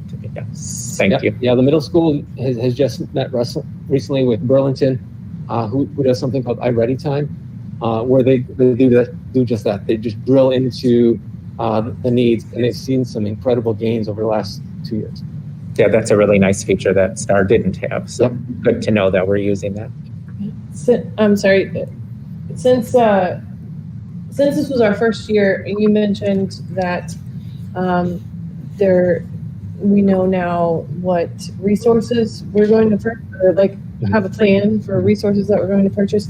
Since this was our first year, do we really need to jump into purchasing new resources when we could just utilize the resources that we have and gear it toward meeting those needs for what we now know our students have? That makes sense. Yeah. So we're looking at some ELA resources as a district overall, and not just because of our iReady data. ELA was coming up in our innovation and design cycle for our typical review cycle anyway. And last summer in July, the brand new updated ELA standards as a state came out as well. So it's actually lots of factors that kind of are leading us to that, but the data that we got from iReady just highlighted we need to work on our components. We need to improve what we have. Fair enough. Okay, thank you. Yeah, you bet. Any other questions for Ryan? Thank you so much. All right, well, thank you guys. Appreciate it. Moving on, we will move to letter B of new business, discussion and possible action on a 1.0 full-time employee school counselor position. We'll invite Susan Probst, who is the Director of Student Services, and Krista Windorf back to the podium. All right, thank you. As referenced in the HR committee report, Susan and I are bringing forth a staffing request for the beginning the 21-22 school year. Susan will speak to the items covered in the attached memo. Thank you, Chris. And thank you, team, for sticking with us tonight. There are 7 counselors in the district, and if you remember, before COVID, we had a presentation done by the Student Services team, 7 counselors, 5 psychs, 2 social workers, and a nurse make up that Student Services team. What I'm going to talk to tonight is just the K-3 counselors positions. Of those 7, 2 help support our K-3 buildings, and there are 4 K-3 buildings, and last year there was also a 4K site that those 2 counselors traveled between. So for the 9 years that I've been in the district, 8 of them, this team, Student Services team, but especially the K-3 team, has worked on refining what we were doing in those 4 buildings to be consistent. And so we have consistent programming, but then also to find ways to be efficient and effective with the people that we had. We didn't think that there would be we didn't know if there would be an opportunity to add staff. So we really zeroed in on what do kids need, and then how do we provide that in the most efficient and effective way. We purchased Second Step, which is a program that supports the development of skills, social and emotional skills, but is taught by the gen ed teacher. Because if the gen ed teacher teaches the skill about how to be a good friend, and then there's some conflict during math class, the teacher can gently remind them, here's what a good friend looks like, even in math class. And that consistency shows that if you want to develop those skills and strengthen them, that's where that instruction should happen. So through the years, we developed a connectedness survey to figure out which kids felt like they were liked by other kids in their class, that they felt respected by their teachers, and then we developed systems to respond to that data. And 3 times a year across the district, we provide that. Pyramid training at the K-3 level, we had child protective lessons, and then last year we started responsive classrooms, and that responsive classrooms will be going into K-8, K-6 this next year, with restorative practices at the 7-12. It's taken us a long time to get to this point of really feeling like we have aligned the competencies, we've clarified the roles, and that now is the time to add that additional staff. There's a couple of things that have happened that have nothing to do with COVID. The K-4s have moved into those buildings, and so now you have them within that site. We also have seen over the years an increase in our emotional needs of kids who are coming in, whether it's the response to something that's going on, or it's what's happened outside of school. When you have counselors that travel between buildings, so they might be in one building Monday, Wednesday, and Friday, another building Tuesday, Thursday, and every other Friday. What you have is a student who develops a relationship with a counselor, and then the counselor's not there on the day that they actually need them. They don't need them on Monday, they need them on Tuesday, but Tuesday's their day to be in another building. So this would provide us some consistency. The other 2 things counselors do a lot of things. They support the iReady testing, they support the Wisconsin Forward testing, but they're also in charge of 504 plans. And so the number of 504 plans that we've had in the district have increased quite a bit. I think when I was here, when I first started, it was about 30, and we're well over 100. So they're kind of like mini IEPs, that here's a specialized plan per pupil, and it's their job to help communicate that with general ed and help general ed support that. The other increase we've had is the individual health plans, and it's the same thing. They help case manage those depending upon the needs. The last piece that I have in there, actually there's 2 more pieces. One is the multi-tiered systems of support. We used to call it RTI and PBIS, and we have worked to mesh those 2 because we know that if a student is feeling successful academically, they will feel better social and emotionally. And if they feel stronger social and emotionally, they will perform better academically. We did a comparison, and I thank you to Carrie Bradley for helping dig up the data on where we ranked with the Southern Badger, and I have those numbers in there. We are ranked 7 out of 7 with our ratio for student to counselor ratio with the K-3. So if you would entertain the idea of adding a counselor to, or if are there any questions on anything that I've provided for you?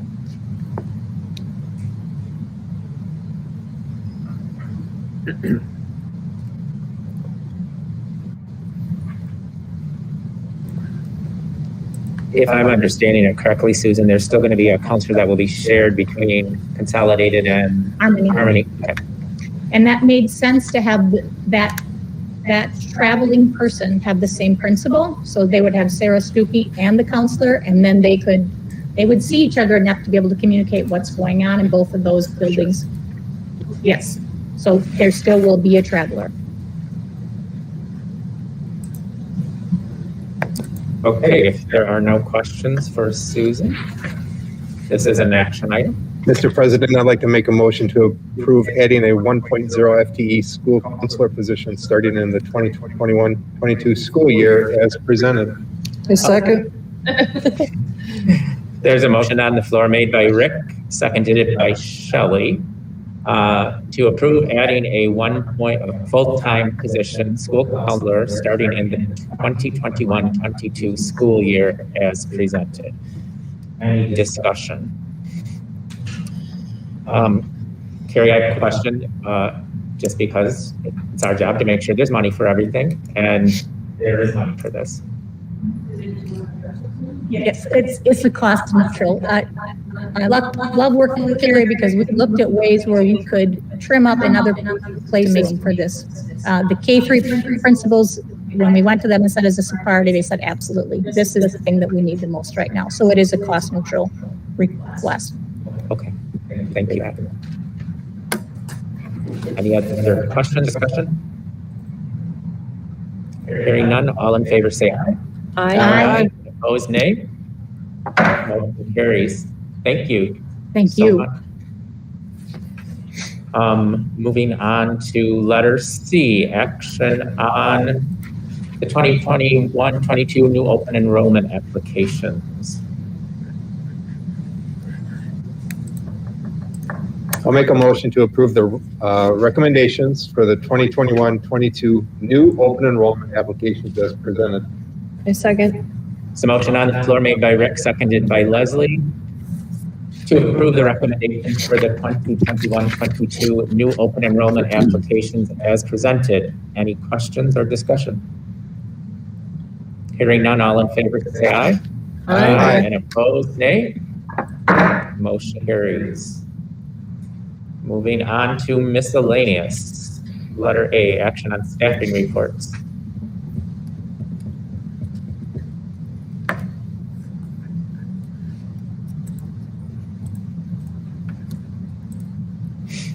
I'll make a motion to approve the staffing report as presented. I'll second. There's a motion on the floor made by Rick, seconded by Jen, to approve the staffing report as presented. Any questions or discussion? Hearing none, all in favor say aye. Aye. And opposed, nay. Motion carries. Moving down to letter B, action on gifts and donations. Make a motion to approve the gifts and donations. Second. There's a motion on the floor by Leslie, seconded by Dave, to approve the gifts and donations with gratitude. Any discussion? All in favor say aye. Aye. Opposed, nay. Motion carries. Mr. Diamond, upcoming board and committee meetings. We have two upcoming committee meetings that are scheduled. Both of those are 1 week from tonight.